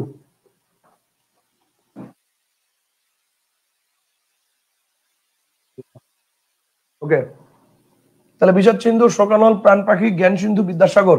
দেখেন বিদ্যাটা সাগরের মতো, কোনো শেষ নাই। কথা বুঝতে পারছেন? বিদ্যাটা কি সাগরের মতো, কোনো শেষ নাই। এরকম আর কি হচ্ছে, যেমন মনে করেন আমি যদি বলি বিদ্যাসাগর, প্রাণ পাখি, জ্ঞান সিন্ধু, শোকানল, আমি যদি বলি দেখেন জ্ঞান সিন্ধু, তারপর হচ্ছে মন মাঝি, ঠিক আছে? তাহলে দেখেন মন মাঝি খুব কমন ইম্পর্টেন্ট, মন মাঝি। তাহলে মনটা হচ্ছে কিসের মতো? মাঝির মতো। হ্যাঁ, মনটা হচ্ছে কিসের মতো বলেন? মাঝির মতো। আলটিমেটলি এগুলো সব কি বলেন? এগুলো সব হচ্ছে রূপক কর্মধারয় সমাস। এখন এখানে একটা কথা আছে, এগুলো সব হচ্ছে রূপক কর্মধারয় সমাস। এগুলো সব কিসের মতো বলেন? রূপক কর্মধারয় সমাস। এখানে একটা প্যাচ আছে, প্যাচটা কি খেয়াল করেন। প্যাচটা হচ্ছে সমস্ত পদের দুটি অংশের মধ্যে যদি অভিন্নতা কল্পনা করা হয়, এখন প্যাচটা হচ্ছে আপনারা অনেক টিচারের কাছে হয়তো এরকম পড়ে থাকবেন বা অনেক সময় শুনে থাকবেন এরকম যে যে সমস্ত ওদের প্রথম অংশটা অদৃশ্যমান হবে, পরের অংশটা দৃশ্যমান হবে। যেমন এই যে বিষাদ দেখা যায় না, সিন্ধু মানে দেখা যায়, তাহলে রূপক কর্মধারয়। যদি বলি শোকানল, শোক দেখা যায় না, অনল দেখা যায়, প্রাণ পাখি প্রাণ দেখা যায় না, পাখি দেখা যায়, জ্ঞান সিন্ধু জ্ঞান দেখা যায় না, সিন্ধু মানে সাগর দেখা যায়, বিদ্যা দেখা যায় না, সাগর দেখা যায়, মন দেখা যায় না, মাঝি দেখা যায়। সো অনেক বইতে এরকম টেকনিক পড়ে থাকবেন, অনেক টিচারও অনেক সময় এরকম টেকনিক পড়ায় যে প্রথম অংশ অদৃশ্যমান। রূপক কর্মধারয় সমাসের প্রথম অংশ কি বলেন? প্রথম অংশ হচ্ছে অদৃশ্যমান, এবং পরের অংশ হচ্ছে দৃশ্যমান। এবং পরের অংশ কি বলেন? দ্বিতীয় অংশ দৃশ্যমান।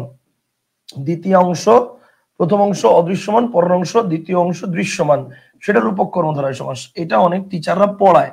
প্রথম অংশ অদৃশ্যমান, পরের অংশ দৃশ্যমান, সেটাকে রূপক কর্মধারয় সমাস বলে। এবং জিনিসটা যে আসলে ভুল,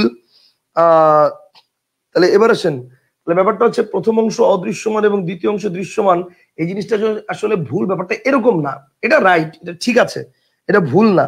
কিন্তু প্রথম অংশ অদৃশ্যমান, দ্বিতীয় অংশ দৃশ্যমান, এটা ঠিক আছে, রাইট, এটা ভুল না, কিন্তু এটা পারফেক্ট না। এটা পারফেক্ট না। যদি এটাই হইতো তাহলে আমি ভাই এত কিছু আপনাকে পড়াইতাম না, যে সমস্ত পদের দুটি অংশের মধ্যে অভিন্নতা কল্পনা করা হবে, আমি এগুলো আপনাকে পড়াইতাম না। আমি ডিরেক্ট বলতাম যে প্রথম অংশ অদৃশ্যমান, পরের অংশ দৃশ্যমান, দ্যাটস ইট, রূপক কর্মধারয় সমাস, শেষ। কিন্তু আমি এভাবে পড়াই নাই কেন? আপনাকে বুঝতে হবে যে রূপক কর্মধারয় সমাসের আসলে এইটা মূল বিষয় না। হ্যাঁ, এটা অনেক সময় মিলে যায়, বেশিরভাগ ক্ষেত্রে এটা মিলে যায় যে প্রথম অংশ অদৃশ্যমান, দ্বিতীয় অংশ দৃশ্যমান, কিন্তু সবসময় যে জিনিসটা মিলবে তা কিন্তু না। যেমন দেখেন আমি যদি বলি প্রেম ডোর, তাহলে প্রেম দেখা যায় না, আর ডোর মানে বন্ধন, এটাও দেখা যায় না। তার মানে দুই অদৃশ্যমান, এটাও কিন্তু রূপক কর্মধারয়। দুই অদৃশ্যমান, এটা রূপক কর্মধারয়। এবার আসেন, যদি বলি দেহ তত্ত্ব, তাহলে এখানে কিন্তু দেহ এটা দেখা যায়, তত্ত্ব এটা দেখা যায় না। তার মানে প্রথম যায় না। আবার দেখেন যদি বলি দেহ ঘড়ি, এক্ষেত্রে আবার দেহ দেখা যায়, ঘড়িও দেখা যায়, দুইই দেখা যায়। তার মানে আলটিমেটলি দেখেন রূপক কর্মধারয়ের যে মেইন থিমটা ছিল যে প্রথম অংশ অদৃশ্যমান, পরের অংশ দৃশ্যমান, ওই থিমটা কিন্তু এই উদাহরণগুলোর প্রত্যেকটাতে আলাদা আলাদা নতুন ভাব প্রকাশ পাইছে। এখানে দুইটা অংশই অদৃশ্যমান, এখানে দুইটা অংশই দৃশ্যমান, আর এখানে একটা দৃশ্যমান একটা অদৃশ্যমান। কিন্তু রুলস অনুযায়ী হওয়ার কথা ছিল প্রথমটা অদৃশ্যমান আর পরেরটা দৃশ্যমান, কিন্তু এখানে আছে প্রথমটা দৃশ্যমান, পরেরটা অদৃশ্যমান। সেই কারণে দুইটা বিষয় যে সবসময় মানে রূপক কর্মধারয়ের সেন্সটা যে সবসময় এটা মিলবে যে এই সেন্সটা যে মিলবে, যেটা শেষে থাকে সেটা হচ্ছে মানে প্রথম অংশ অদৃশ্যমান হইলে আর পর অংশ দৃশ্যমান হলে রূপক কর্ম ধারায়, এটা ব্যাপারটা এভাবে শিখবো না আমরা। তাহলে আমরা কিভাবে শিখবো বলতেছিলাম, আমরা শিখবো হচ্ছে সমস্ত পদের দুটি অংশের মধ্যে অভিন্নতা কল্পনা করা হবে। সমস্ত পদের দুটি অংশের মধ্যে যদি অভিন্নতা কল্পনা করা হয় সেটা হচ্ছে রূপক কর্মধারয়। কনসেপ্টটা কি ক্লিয়ার? সমস্ত পদের দুটি অংশের মধ্যে যদি অভিন্নতা কল্পনা করা হয় সেটা হচ্ছে কি, সেটা হচ্ছে রূপক কর্মধারয়। আচ্ছা, সমস্ত পদের দুটি অংশের মধ্যে অভিন্নতা কল্পনা করবে সেটা হচ্ছে রূপক কর্মধারয়। এখন দেখেন, এখন অভিন্নতা কল্পনার জিনিসটা কি আমি একটু সেটা বুঝাই। অভিন্নতা কল্পনা দ্বারা কি বুঝাইছি একটু চিন্তা করেন। এই যে বললাম, এই যে চিন্তা করেন, এখানে যে বললাম যে মন মাঝি বা প্রাণ পাখি বা শোকানল, আপনি যেটাই নেন, মনে করেন মন মাঝি এটাই নিলাম। তো মন মাঝি, আপনি একটু চিন্তা করেন তো কেন মন মাঝি বললাম? এত আপডেট মানে এত আধুনিক যুগে এসেও মনটাকে আমি তুলনায় যেহেতু করবো, তাহলে মাঝির সাথেই কেন তুলনা করলাম? আমি মনকে যেহেতু তুলনায় করবো, তাহলে মনকে কেন আমি মানে আরো আপডেট কিছু মনে করেন যে ড্রাইভার বা পাইলট এগুলোর সাথে তুলনা করলাম না? আমি কেন ওই মন ড্রাইভার বা মন পাইলট এটা না বলে কেন মন মাঝি বললাম বলেন?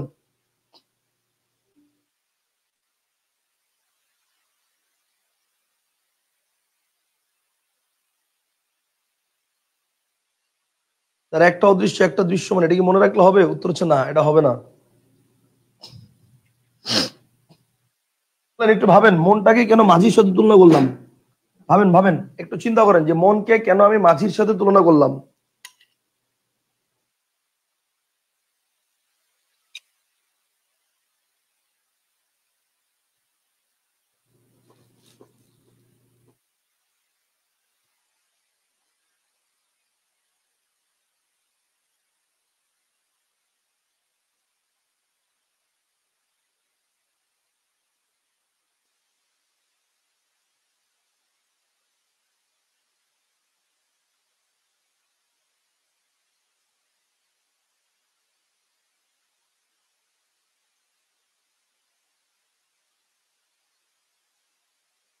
দেখছেন অভিন্ন কল্পনা।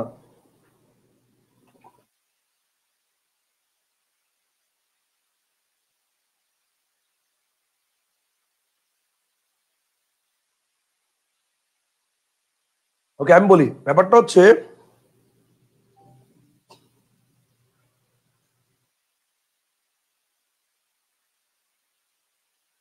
কি বলছেন? দেহ, দেহ নাউন ঘুরিও নাউন, দেহ ঘুরির ন্যায় হলো না কেন? হম, আচ্ছা যাচ্ছি যাচ্ছি, ওকে ফাইন। এখন দেখেন, তাহলে এখানে ব্যাপারটা হচ্ছে সিম্পল ইস্যু। সিম্পল ইস্যুটা কি দেখেন, মন মাঝি, ব্যাপারটা হচ্ছে মন মাঝি, এটাকে আপনি মনটাকে কেন মাঝির সাথে তুলনা করছেন? দুইটার মধ্যে অভিন্নতা কল্পনা করা হলে।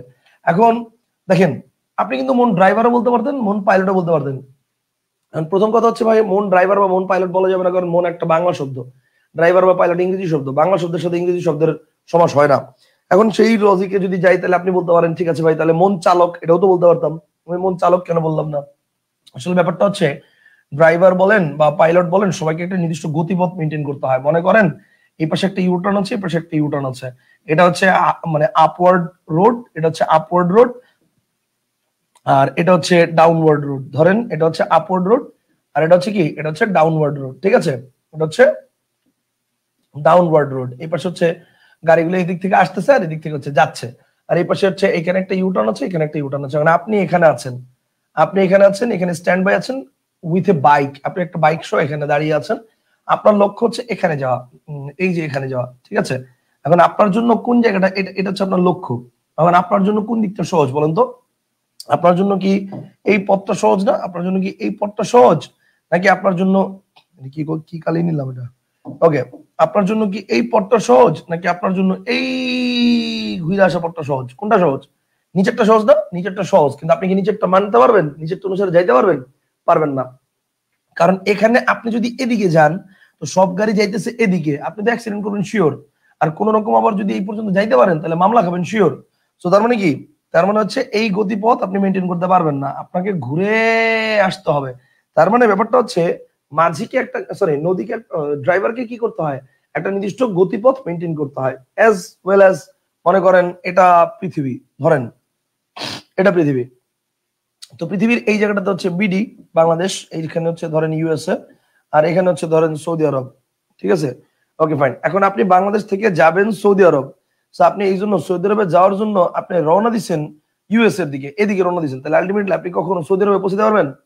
এখন উত্তর হচ্ছে অবশ্যই পারবেন, কারণ পৃথিবী যেহেতু গোল, আপনি ঘুরে এসে তারপরে সৌদি আরবে ঠিকই পৌঁছতে পারবেন। কিন্তু কথা হচ্ছে এইভাবে কোনো ছাগল আসবে না, ব্যাপারটা হচ্ছে এটা, ঠিক আছে? এভাবে কোনো পাইলট বা কোনো ছাগল এত ঘুরে আসবে না। সে বাংলাদেশ থেকে সৌদি আরবে যেতে হলে সৌদি আরবের দিকে রওনা দিবে, ইউএসএ দিকে রওনা দিবে না। তার মানে ব্যাপারটা হচ্ছে সে কি বলেন, মানে আলটিমেটলি তাকেও নির্দিষ্ট একটা গতিপথ মেনটেন করতে হয় পাইলটকে। কিন্তু মাঝির ক্ষেত্রে মনে করেন এটা হচ্ছে মাঝি, মাঝি এখানে আছে, তার এখানে অবস্থান আছে, তার গন্তব্যস্থল এখানে। মাঝির যদি মন চায় সে এখান থেকে এখানে যাবে, সে এইভাবে যেতে পারে। তার যদি মন চায় সে ঘুরে ঘুরে ঘুরে ঘুরে এভাবে যেতে পারে। তার যদি মন চায় সে এভাবে রওনা দিবে, বাতাস ধাক্কা দিয়ে ভাটির টানে এভাবে নিয়ে আসছে, অথবা সে এভাবে রওনা দিছে, বাতাস মনে করেন জোয়ারের টানে ভাষা এভাবে নিয়ে আসছে। অথবা এমন হইতে পারে সে এখানে নামাবে নিয়ত করছিল, কিন্তু এখন যাইতে যেতে তার থামছে নৌকা এখানে, এখানেই নামাই দিছে তারে। সমস্যা কোথায়? পুরা নদীর যেখানে মন চায় সেখানে নামাই দিতে পারে। তো ব্যাপারটা হচ্ছে মাঝির ক্ষেত্রে এই ধরনের কোনো মানে ধরাবাঁধা নিয়ম নাই, গতিপথ নাই ধরাবাঁধা। তো এই জন্য মনটাকে তুলনা করা হয়েছে কার সাথে বলেন? মাঝির সাথে। আমার মনটা মাঝির মতো, যখন যেখানে খুশি চলে যায়। ব্যাপারটা হচ্ছে এরকম যে আমার মন ড্রাইভারের মতো না যে রুলস মেনটেন করে যাইতে হবে। মনে করেন আমি সেন্ট মার্টিনে গেছি আগে, এখন সেন্ট মার্টিনে আরেকবার আমি কল্পনায় যাওয়ার জন্য আমার কি চিন্তা করতে হবে, যাই আমি আগে সায়দাবাদে যাই, বাসের টিকিট কাটি, তারপর 12 ঘন্টা ওয়েট করি, রাত্রেবেলা জার্নি করি, তারপর যাবো সেন্ট মার্টিন। ব্যাপারটা কি এরকম? নাকি আপনি ইনস্ট্যান্ট চিন্তা করতেছেন আমি সেন্ট মার্টিনে গেলাম, গিয়ে ওখানে দাঁড়াইলাম, ওখানে থাকলাম, কত দিনগুলো মিস করতেছি? তাহলে ব্যাপারটা হচ্ছে আপনি মাঝির মতো যেখানে খুশি সেখানে যেতে পারতেছেন, ব্যাপারটা হচ্ছে এরকম। অর্থাৎ নির্দিষ্ট কোনো গতিপথ নাই।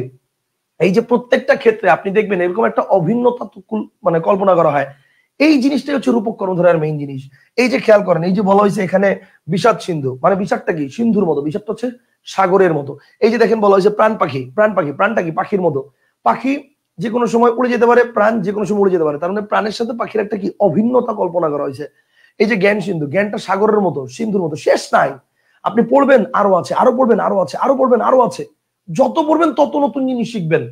এখনো নতুন নতুন অনেক কিছু নিয়ম আমি শিখি, তার মানে জানি, কারণ এখনো বুঝি। আজকে 14 বছর বাংলা পড়ানোর পরও এখনো নতুন যখন কোনো টেকনিক পড়ি, নতুন যখন কোনো টেকনিক শিখি, তখন মনে হয় যে না জানি আরো কত কিছু আছে জানার, শেষ নাই আসলে। আপনি মনে করেন মৃত্যুর আগ পর্যন্ত কোন একটা বিষয় আপনি শেষ হইতে পারবেন না, মানে শেষ করতে পারবেন না। এটা যত পড়বেন তত আছে, আরো আছে, আরো আছে, আরো আছে। কথা বুঝতে পারছেন? ব্যাপারটা হচ্ছে এরকম। বিদ্যাসাগর, বিদ্যাটা হচ্ছে কি সাগরের মতো, এর কোনো শেষ নাই। ওকে, দেন হচ্ছে কি মন মাঝি, শোকটা হচ্ছে অনলের মতো। এবার দেখেন এই যেগুলো কিন্তু এই সেন্সে মিলে যাবে। প্রেমটা হচ্ছে একটা বন্ধন, প্রেমটা হচ্ছে কি একটা বন্ধনের মতো, ঠিক আছে? অদৃশ্য বন্ধন। মানে দেখবেন ওই যে বলে না যে আমার মনটা আজকে খুব খারাপ, নিশ্চয়ই ওর কিছু হয়েছে। ওই যে একটা মুভি দেখেন নাই, মানে মুভি না, একটা ক্লিপস দেখেন নাই, মাঝে মাঝে ইয়াতে দেখা যায় যে মানে আহ আমার মন তো আমার কাছে নেই বাবা, আমার মন সুমনের কাছে। কয় তাহলে আমি সুমনকে মেরে ফেলবো। বাপে কয়, পরে মেয়ের বাপ বলতেছে সুমনকে মেরে ফেলবো। এখন মেয়ে উত্তর দিছে সুমনের মন তো সুমনের কাছে নেই মা, বাবা, সুমনের মন তো আমার কাছে। এখন ব্যাপারটা হচ্ছে এরকম যে প্রেম ডোর, প্রেমের বন্ধনটা হচ্ছে কি অদৃশ্য। মানে ব্যাপারটা হচ্ছে ভালো লাগা কাজ করে, দুইজনের ভালো লাগলে একসাথে ভালো লাগা কাজ করে, খারাপ লাগলে একসাথে খারাপ লাগা কাজ করবে, যেটা একটা অনুভূতি কাজ করে, একটা টান কাজ করে। ব্যাপারটা হচ্ছে এরকম। আবার দেখেন দেহ তত্ত্ব, দেহটা হচ্ছে কি?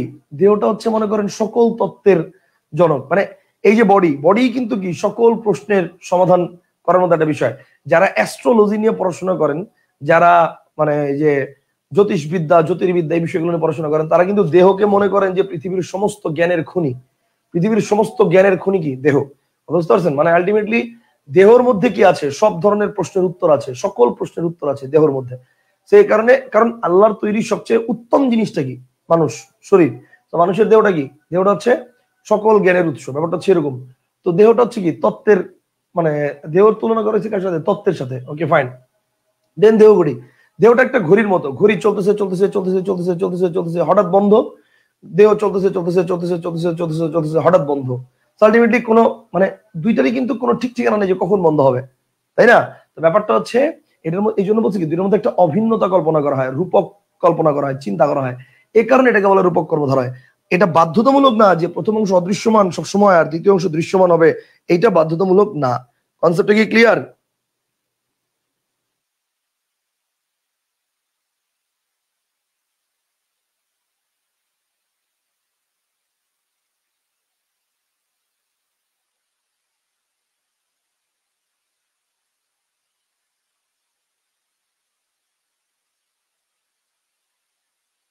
এই পর্যন্ত কি সবাই ক্লিয়ার হয়েছেন? এটা একটু বলেন, এই পর্যন্ত কি সবাই ক্লিয়ার হয়েছেন?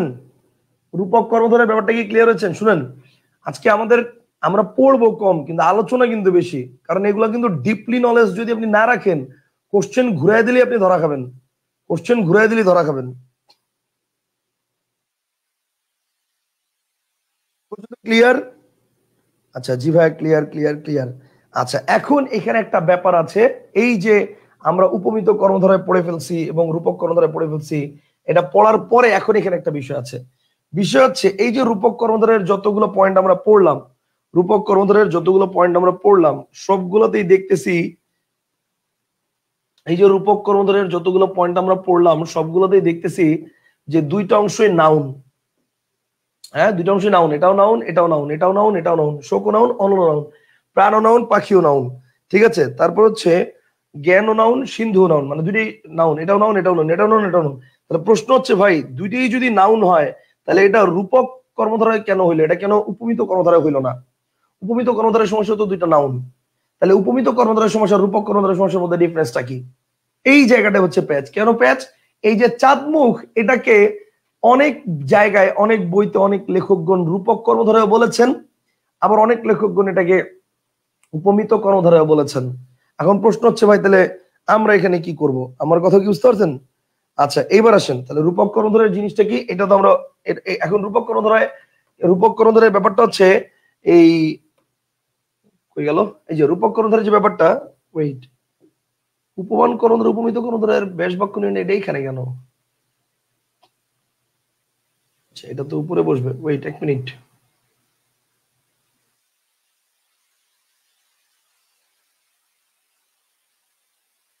ওকে, এখন যেটা বলতেছিলাম সেটা হচ্ছে রূপক কর্মধারয়ের মধ্যে যে বিষয়টা, এই বিষয়টার মধ্যে হচ্ছে দেখেন, মন মাঝি বা হচ্ছে অন্যান্য যেগুলো আমরা আলোচনা করলাম, বিষাদ সিন্ধু, শোকানল, প্রাণ পাখি, জ্ঞান সিন্ধু, বিদ্যাসাগর, এটাও কিন্তু নাউন প্লাস নাউন আছে, উপমিতও কিন্তু নাউন প্লাস নাউন আছে। তাহলে দুইটার মধ্যে নাউন প্লাস নাউন থাকলে এই দুইটা কেন ভিন্ন হলো, বা এই দুইটার মধ্যে পার্থক্যটা কি? ঠিক আছে, যেমন বিদ্যাসাগরকে আমি কেন মানে বিদ্যাসাগরের ন্যায় এরকম বলতে পারবো না? ওকে, কারণটা হচ্ছে এখানে কোনো তুলনা বুঝায় নাই। মনে রাখবেন, উপমান বা উপমিততে সবসময় কি বুঝায়? তুলনা বুঝায়। উপমান বা উপমিততে সবসময় কি বুঝায়?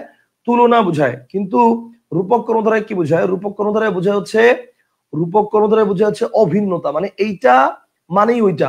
মন মাঝি, এখানে কিন্তু মনের সাথে মাঝির তুলনা করা হয় নাই।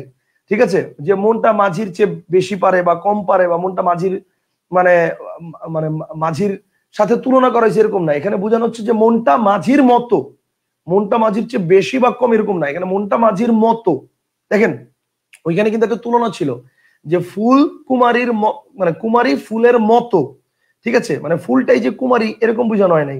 ওখানে বলা হয়েছিল চাঁদটাই যে, মানে মুখটাই যে চাঁদ এরকম না, মুখটা চাঁদের মতো। কিন্তু এখানে বুঝাচ্ছি কি, আমরা এখানে বুঝাচ্ছি যে এটা মানেই ওইটা, মনটা মানেই আমার মাঝি, আমার মনটাই মাঝি, মন যেখানে খুশি সেখানে চলে যায়। ঠিক আছে, আমার বিষাদটাই দুঃখ, মানে আমার বিষাদটাই সিন্ধু, মানে সাগরের মতো, কোনো শেষ নাই। আমার প্রাণটাই পাখি, পাখি যেমন উড়ে চলে যায়, প্রাণটাও একদিন উড়ে চলে যাবে। বুঝতে পারছেন? আমার মনটাই মাঝি, মনটাই মাঝির মতো। তাহলে এখানে হচ্ছে দুইটা বিষয়ের মধ্যে অভিন্নতা কল্পনা করা হয়, আর ওখানে হচ্ছে দুইটা বিষয়ের মধ্যে কি করা হয়? তুলনা করা হয়। কথা বুঝতে পারছেন? এই জন্য দুইটা হচ্ছে রূপক কর্মধারা। এখন চাঁদমুখের যে সমস্যাটা, চাঁদমুখের যে সমস্যাটা, এখন প্রশ্ন হচ্ছে ভাইয়া চাঁদমুখ এটা বাংলাদেশের প্রেক্ষাপটে কিছু কিছু বইতে দেখা যায় চাঁদমুখ এটা দেওয়া আছে উপমান, সরি উপমিত। এটা কি কিছু কিছু বইতে দেওয়া আছে উপমিত, কিছু কিছু বইতে দেওয়া আছে রূপক। এখন আমরা কোনটা দাগাবো? উপমিত ভার্সেস রূপক, এই দুইটার মধ্যে আমরা কোনটা দাগাবো?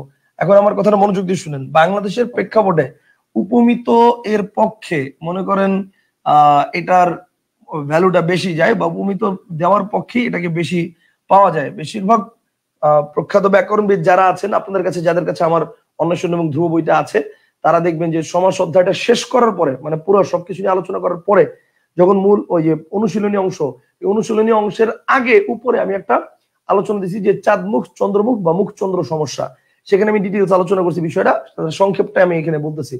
ব্যাপারটা হচ্ছে উপমিত সমস্যা হিসেবে চাঁদমুখকে বেশি দেখতে পাওয়া যায়। কিন্তু যদি উপমিতটা অপশনে না থাকে, কিন্তু যদি অপশনে না থাকে, অপশনে উপমিত না থাকে, উপমিত না থাকে, উপমিত না থাকে, সেক্ষেত্রে রূপক দাগানো উত্তম, সেক্ষেত্রে রূপক দাগানো উত্তম, সেক্ষেত্রে রূপক দাগানো উত্তম। কনসেপ্টটা কি ক্লিয়ার? রূপক দাগানো উত্তম। এক্ষেত্রে রূপক দাগানো উত্তম। যদি অপশনে উপমিত না থাকে সেখানে রূপক দাগানো উত্তম। Okay fine. এখন তার মানে রূপকটা হচ্ছে কি, রূপকটা হচ্ছে মনে করেন যে 1 স্টার, ঠিক আছে, রূপকটা হচ্ছে 1 স্টার আর উপমিতটা হচ্ছে 3 স্টার। যদি অপশন উপমিত না থাকে সেক্ষেত্রে রূপক দাগানো উত্তম। এখন এটা কেন বললাম, এই যে কিছুদিন আগে একটা ব্যাস বাক্য আসছিল, একটা পরীক্ষা আসছিল, এই যে নিবন্ধনের পরীক্ষা, তো শিক্ষক নিবন্ধনের যে পরীক্ষা, এই পরীক্ষায় প্রশ্ন আসছিল যে চাঁদ মুখের ব্যাস বাক্য কি, চাঁদ মুখের ব্যাস বাক্য কি, ঠিক আছে, চাঁদ মুখের ব্যাস বাক্য কি, কোন সমাস জানতে চায় নাই, বুঝছেন, চাঁদ মুখের ব্যাস বাক্য কি। তো এখানে ছিল হচ্ছে চাঁদের ন্যায় মুখ, ওখানে ছিল চাঁদের ন্যায় মুখ, চাঁদের ন্যায় মুখ, দেন ছিল হচ্ছে দেন ছিল হচ্ছে চাঁদ মুখের ন্যায়, দেন ছিল হচ্ছে চাঁদ মুখের ন্যায়, চাঁদ মুখের ন্যায়, দেন ছিল হচ্ছে চাঁদ রূপ মুখ, দেন ছিল হচ্ছে চাঁদ রূপ মুখ, চাঁদ রূপ মুখ, আরেকটা জিনিস কি ছিল আমি ভুলে গেছি। ওকে, এখন ব্যাপারটা হচ্ছে চাঁদ মুখ যেহেতু আমাদের বাংলাদেশের প্রেক্ষাপটে এটাকে উপমিত বলে প্রাথমিকভাবে ধরা হয়, তাহলে এটাকে আমি উপমিত যদি ধরি, এখন উপমিতর ব্যাস বাক্যে ন্যায় কোথায় বসে, শেষে বসে। কিন্তু ন্যায় শেষে বসলেও আমার তো এটা বুঝতে হবে যে ন্যায় শেষে বসে ঠিক আছে, কিন্তু আমার তো আগে কে বসবে, কার সাথে তুলনা করা হয়েছে আর কার তুলনা করা হয়েছে, এটা তো একটা দেখার বিষয়, তাই না। আমি তো মানে এখানে ন্যায় শেষে বসছে, এটা কিন্তু এইটা। এখন এটা যদি আপনি এটা রাইট বলতে পারবেন না, এই কারণে কারণ চাঁদ কখনো মুখের ন্যায় হতে পারে না। আপনি চাঁদের তুলনা মুখের সাথে দেন না, আপনি মুখের তুলনা দেন চাঁদের সাথে। আপনি বলতে পারেন যে তোমার মুখটা চাঁদের মতো, আপনি কখনো এটা বলতে পারেন না যে আজকের চাঁদটা তোমার মুখের মতো। তো তার মানে কি, এখানে মুখের তুলনা করা হচ্ছে চাঁদের সাথে, চাঁদের তুলনা মুখের সাথে না, কিন্তু এখানে বোঝাচ্ছে চাঁদের তুলনা করা হচ্ছে মুখের সাথে। সেখানে ন্যায় ঠিক আছে, কিন্তু মুখটা আগে বসবে, চাঁদটা পরে বসবে, তার মানে এই ব্যাস বাক্যটা হয় নাই, এটা হবে না। এখন তাহলে কি আছে, এখন উপমিত যেহেতু ব্যাস বাক্যটা হয় নাই, তার মানে কি চাঁদ রূপ মুখ এটাই ধরে নিতে হবে, রূপক হিসেবে ধরে নিতে হবে। তার মানে রূপক হিসেবে ধরে নিয়ে এটার ব্যাস বাক্য হবে চাঁদ রূপ মুখ, এবং এটাই আমার প্রশ্নের কারেক্ট অ্যান্সার হবে। এই যে কিছুদিন আগে পরীক্ষায় প্রশ্ন আসছিল, এটা কথা বুঝতে পারছেন? বুঝছেন না বুঝেন নাই? সবাই ক্লিয়ার হয়েছেন? আমাকে একটু জানান। সবাই কি পুরোপুরি ক্লিয়ার হয়েছেন? আমাকে একটু জানান, একটু জানান।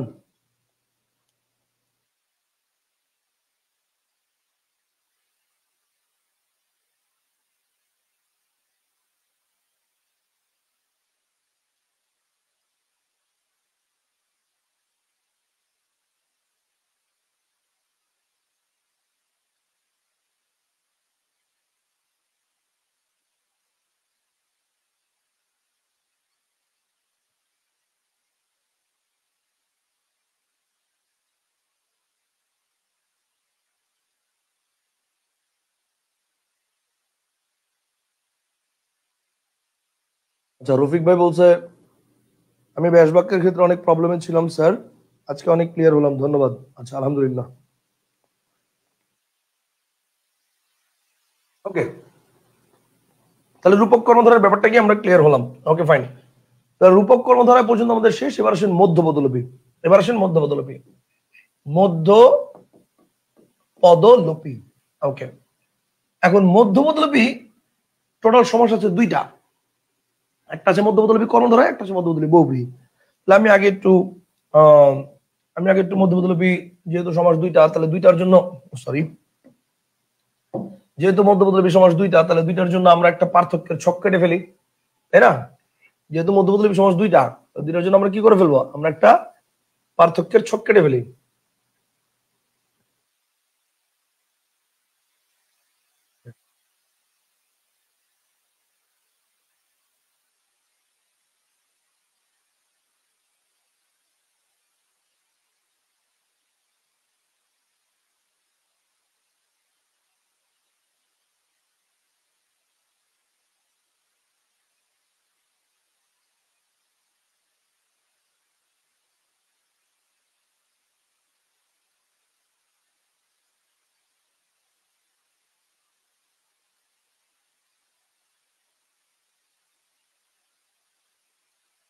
ওকে ফাইন, এবার আসেন আমরা একটা পার্থক্যের ছক কেটে ফেলি।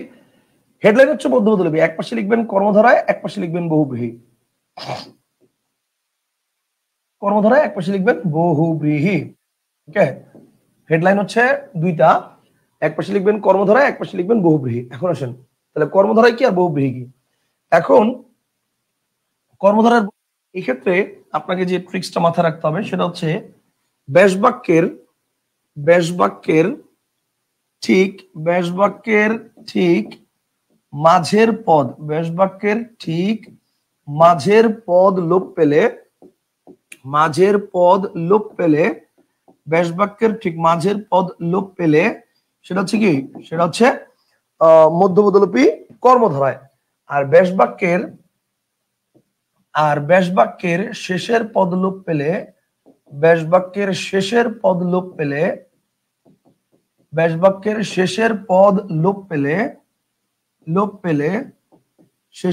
লোপ পেলে তা ব্যাসবাক্যের ঠিক মাঝের পদ লোপ পেলে তা মধ্যপদলোপী কর্মধারায়, আর ব্যাসবাক্যের শেষের পদ লোপ পেলে তা মধ্যপদলোপী বহুব্রীহি।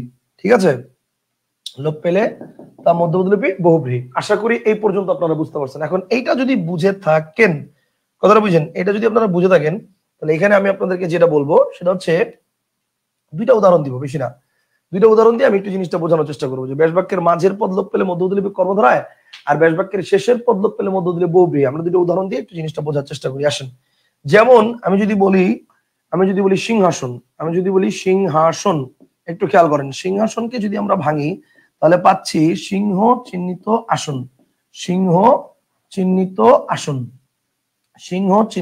আসন। তাহলে এবার দেখেন, এই যে বললাম সিংহ চিহ্নিত আসন, ব্যাসবাক্যের ঠিক মাঝের পদটা কিন্তু লোপ করে দিচ্ছি আমরা, ব্যাসবাক্যের মাঝের পদটা লোপ পাচ্ছে, তাহলে নাম কি, নাম মধ্যপদলোপী কর্মধারায়। আবার দেখেন ব্যাসবাক্যের যদি, আচ্ছা এরকম মধ্যপদলোপী কর্মধারা আর কি কি হতে পারে দেখেন, আমি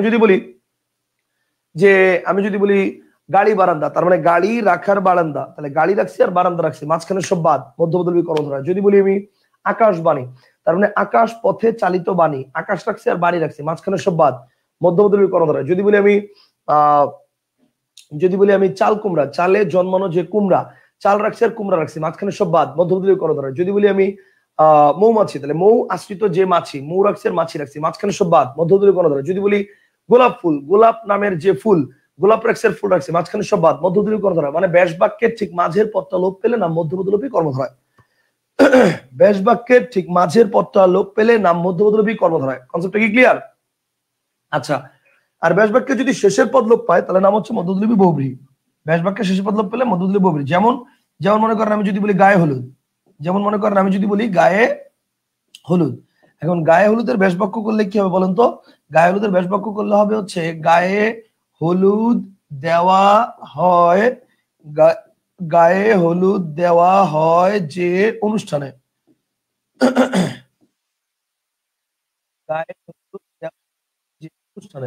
এখন দেখেন এই যে গায়ে হলুদ, এই গায়ে হলুদের মধ্যে আমি কি করছি, প্রথম অংশটা রাখছি, শেষের পুরো অংশটা আমি বাদ দিয়ে দিছি। গায়ে হলুদ দেওয়া হয় যে অনুষ্ঠানে, এই যে দেওয়া হয় যে অনুষ্ঠানে পুরো অংশটা বাদ দিয়ে দিছি। তাহলে এরকম আর কি হতে পারে, আমি যদি বলি মুখে ভাত দেওয়া হয় যে অনুষ্ঠানে, মধ্যপদলোপী কর্মধারা, মধ্যপদলোপী বহুব্রীহি। আমি যদি বলি হাতে খড়ি দেওয়া হয় যে অনুষ্ঠানে, সো আমি ওই যে হাতে খড়ি প্রথম অংশটা রাখছি, বাকি সব বাদ দিয়ে দিছি। তাহলে ব্যাসবাক্যের প্রথম অংশটা যদি রাখি, শেষের অংশগুলো বাদ দিয়ে দিই, সেটা মধ্যপদলোপী বহুব্রীহি। আর ব্যাসবাক্যের মাঝখানের অংশগুলো যদি ঠিক বাদ দিয়ে দিই তাহলে মধ্যপদলোপী কর্মধারায়। এই পর্যন্ত আশা করি আপনারা ক্লিয়ার। এখন আপনার মনে একটা প্রশ্ন আসতে পারে, স্যার গত ক্লাসে এবং আজকেও আপনি পড়াইলেন যে গত ক্লাসে যা পড়াইলেন বা আজকের ক্লাসে যা পড়াইলেন, আপনি একটু আগেও বুঝাইলেন যে ব্যাসবাক্য দিয়ে সমাস নির্ণয় করা যাবে না, পরীক্ষার হলে ব্যাসবাক্যের উপর ডিপেন্ড হওয়া যাবে না। এখন আবার আপনি বলতেছেন যে পরীক্ষার হলে ব্যাসবাক্যের উপর ডিপেন্ড না হয়ে আমি আগে এটা ব্যাসবাক্য করব, তারপরে দেখব যে ব্যাসবাক্যের মাঝের পদ লোপ পাইছে না শেষের পদ লোপ পাইছে। যদি মাঝের পদ লোপ পায় তাহলে মধ্যপদলোপী কর্মধারা, যদি শেষের পদ লোপ পায় তাহলে মধ্যপদলোপী বহুব্রীহি। এখন এইটা তো আমি বুঝবো কখন, মানে মাঝের পদ লোপ পাইছে না শেষের পদ লোপ পাইছে, এটা তো আমি বুঝবো ব্যাসবাক্য করার পরে। ব্যাসবাক্য করার আগে কি আমি বুঝতে পারবো? উত্তর হচ্ছে না, ব্যাসবাক্য করার আগে তো আমি বুঝতে পারবো না। তাইলে ভাই আমাকে তো ব্যাসবাক্য করতেই হচ্ছে, তাহলে ব্যাসবাক্যের উপর আমার তো ডিপেন্ডেন্ট হইতেই হচ্ছে। ওকে, এই প্রশ্নটা আপনার মনের মধ্যে থাকতে পারে। তো এইবার আমি আপনাকে এই প্রশ্নের উত্তর দিচ্ছি। দেখেন, ব্যাপারটা হচ্ছে আপনার বেসিক ক্লিয়ার করার জন্য আমি আগে আপনাকে এই সিস্টেমটা শিখাইছি, বাট অ্যাকচুয়ালি ব্যাসবাক্য ছাড়াই সমাস নির্ণয় করা ভাই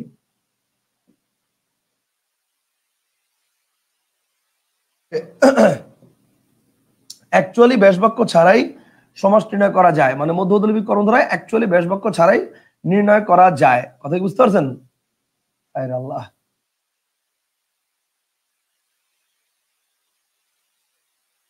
ওয়েট এক মিনিট।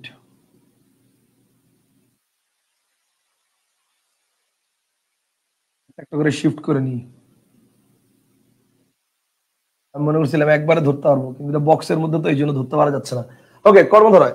এখন কর্মধারয়টাকে আমরা কিভাবে মনে রাখবো? ব্যাস বাক্য ছাড়া কিভাবে টেকনিক্যালি মনে রাখা যায়? টেকনিক্যালি মনে রাখা যায়, কারণ এটা হচ্ছে পরপদ প্রধান, এটা হচ্ছে মেইন থিম। কথা বুঝতে পারছেন? এটা কোন পদ প্রধান বলেন? এটা হচ্ছে পরপদ প্রধান। পরপদ প্রধান এটা হচ্ছে কি বলেন? এটা হচ্ছে মেইন থিম। আবার যে বহুব্রীহি, এখন বহুব্রীহির ক্ষেত্রে কি হবে মনে করেন? বহুব্রীহির ক্ষেত্রে বহুব্রীহি হচ্ছে অন্যপদ প্রধান। বহুব্রীহি কোন পদ প্রধান বলেন? বহুব্রীহি হচ্ছে অন্যপদ প্রধান। বহুব্রীহি, ওকে, বহুব্রীহি এটা হচ্ছে কি? এটা হচ্ছে অন্যপদ প্রধান, এটা হচ্ছে অন্যপদ প্রধান।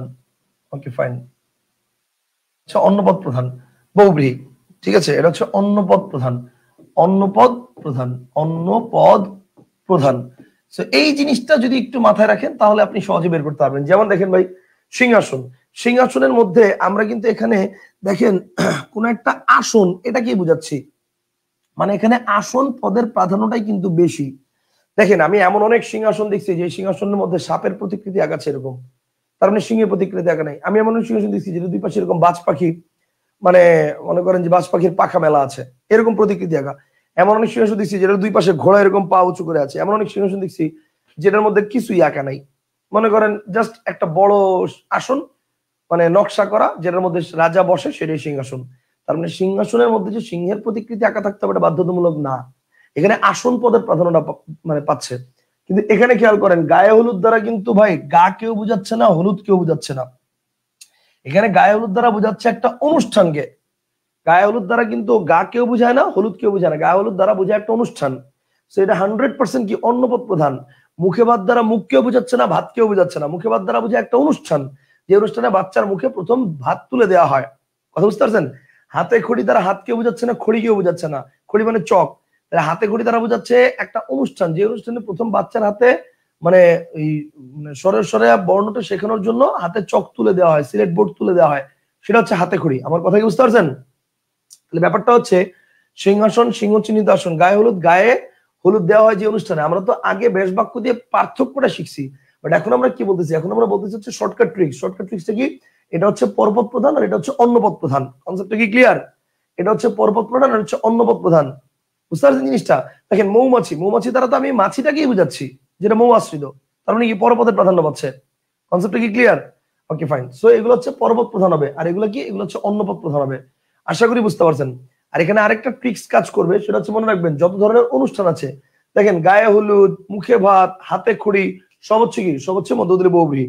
হ্যাঁ, তার মানে কিন্তু এবার এই না যে অনুষ্ঠান ছাড়া অন্য কোনো কিছু মধ্যদলী বহুব্রীহি হবে না, তা কিন্তু না।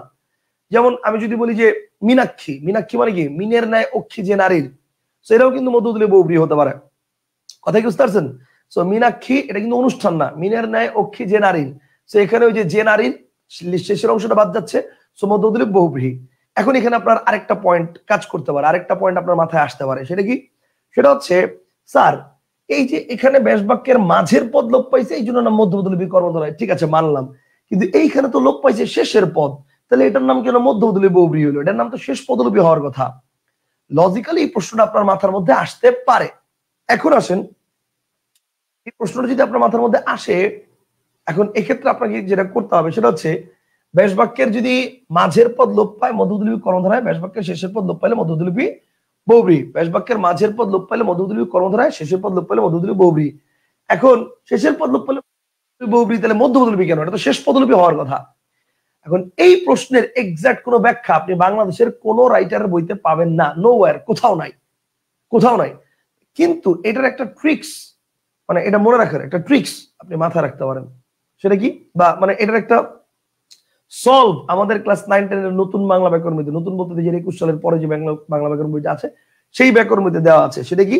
সেটা হচ্ছে নতুন ক্লাস 9-10 এর যে বাংলা ব্যাকরণ বই, সেই বইতে মধ্য পদলোপী কর্মধারয় বা মধ্যদলী বহুব্রীহি সমাসের মধ্যে ঝামেলাটা যেহেতু মধ্য নিয়া, সেই কারণে তারা এই মধ্য কথাটাই দেয় নাই। নতুন বাংলা ব্যাকরণ বইতে খালি দেওয়া আছে পদলোপী কর্মধারয়, পদলোপী বহুব্রীহি।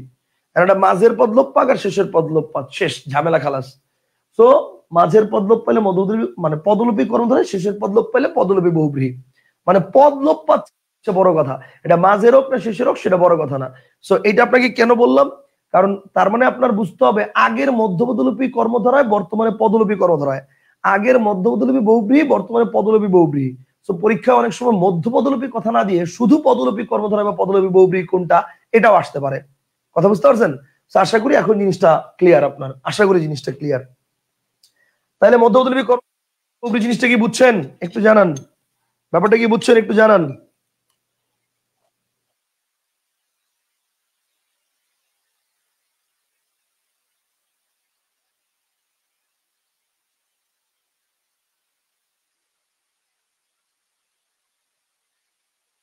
হ্যাঁ, গুড কোশ্চেন।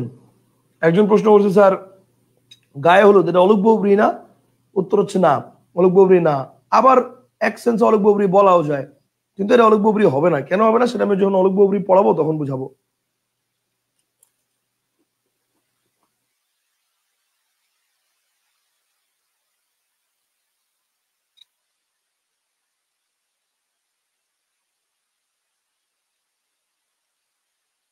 ওকে ফাইন, আশা করি এই পর্যন্ত আপনারা বুঝতে পারছেন। ভেরি গুড, ঠিক আছে, থ্যাংক ইউ।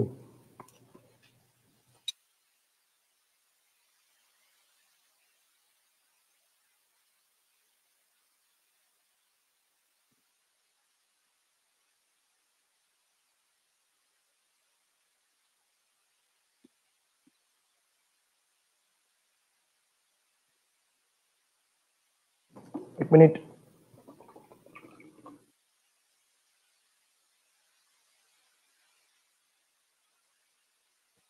ওকে, তাহলে আমাদের চারটা সমাস নিয়ে আলোচনা করা শেষ।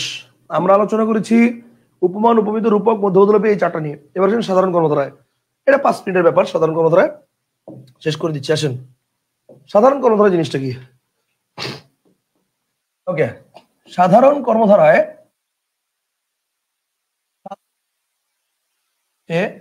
সাধারণ কর্মধারার মধ্যে মানে 5টা ওয়ে আছে। আবার মানে সাধারণ কর্মধারার সমস্যা আবার 5 ভাবে গঠিত হতে পারে। 1 নম্বর ওয়েটা হচ্ছে অ্যাডজেক্টিভ প্লাস নাউন। 2 নম্বর ওয়েটা হচ্ছে অ্যাডজেক্টিভ প্লাস অ্যাডজেক্টিভ। আচ্ছা, 3 নম্বর ওয়েটা হচ্ছে নাউন প্লাস অ্যাডজেক্টিভ। 3 নম্বর ওয়েটা হচ্ছে নাউন প্লাস অ্যাডজেক্টিভ। 4 নম্বর ওয়েটা হচ্ছে নাউন প্লাস নাউন। এন্ড 5 নম্বর ওয়েটা হচ্ছে টু ভার্বাল নাউন। এখন ভার্বাল নাউন কি? ভার্বাল নাউন হচ্ছে ভাববাচক বিশেষ্য। আচ্ছা, এটা পরে দেখবো আমরা, আগে আমরা এটা দেখি।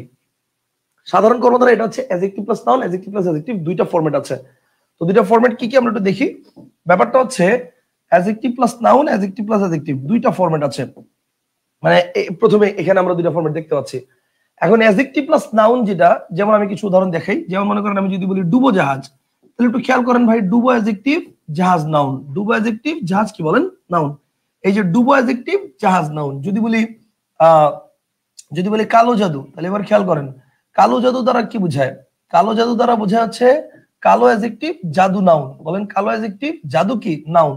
আমি যদি বলি মেজো দিদি, তাহলে মেজো দিদি দ্বারা কি বোঝায়? বলেন মেজো অ্যাডজেক্টিভ, দিদি নাউন।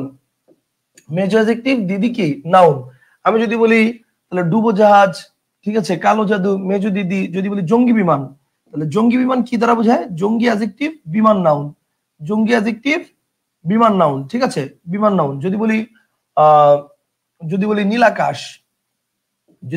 আকাশ, তাহলে নীল আকাশে নীল অ্যাডজেক্টিভ, আকাশ নাউন। নীল অ্যাডজেক্টিভ, আকাশ নাউন। এগুলো সব কি বলেন? অ্যাডজেক্টিভ প্লাস নাউন ফরমেশনে আছে। ডুবো জাহাজ, কালো জাদু, মেজো দিদি, জঙ্গি বিমান, নীল আকাশ, এগুলো সব অ্যাডজেক্টিভ প্লাস নাউন ফরমেশনে আছে।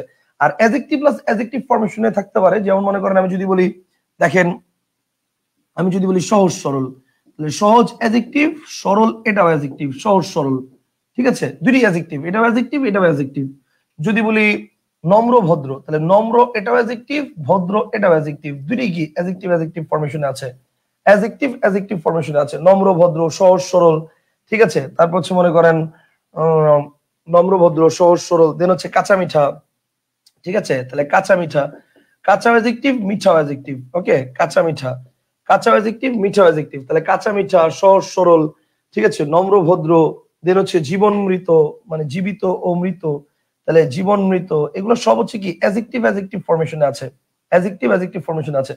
এখন এই ক্ষেত্রে আবার এই অ্যাডজেক্টিভ প্লাস নাউন নিয়ে আপনার মধ্যে কোনো ঝামেলা হবে না, কিন্তু অ্যাডজেক্টিভ প্লাস অ্যাডজেক্টিভ যেটা, এগুলো আবার আপনার কাছে মনে হতে পারে যে ভাই এগুলো তো কেন কেন জানি একটু দ্বন্দ্ব দ্বন্দ্ব একটা ফিল আসতেছে।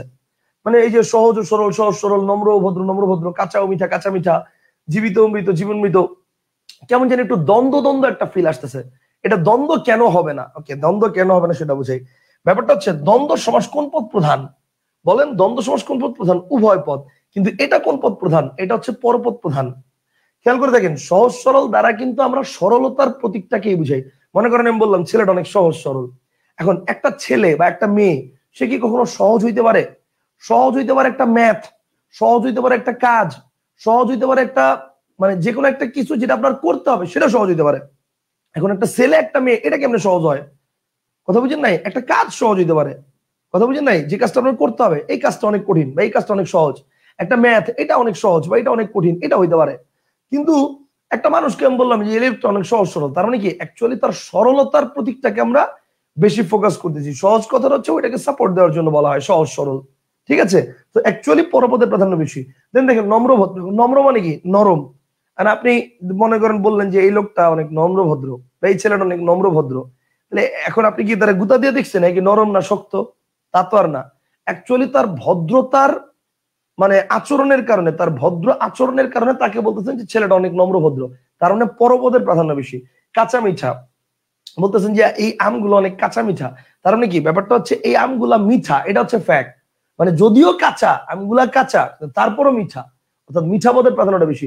জীবন মৃত, জীবন মৃত দ্বারা কি বোঝায়?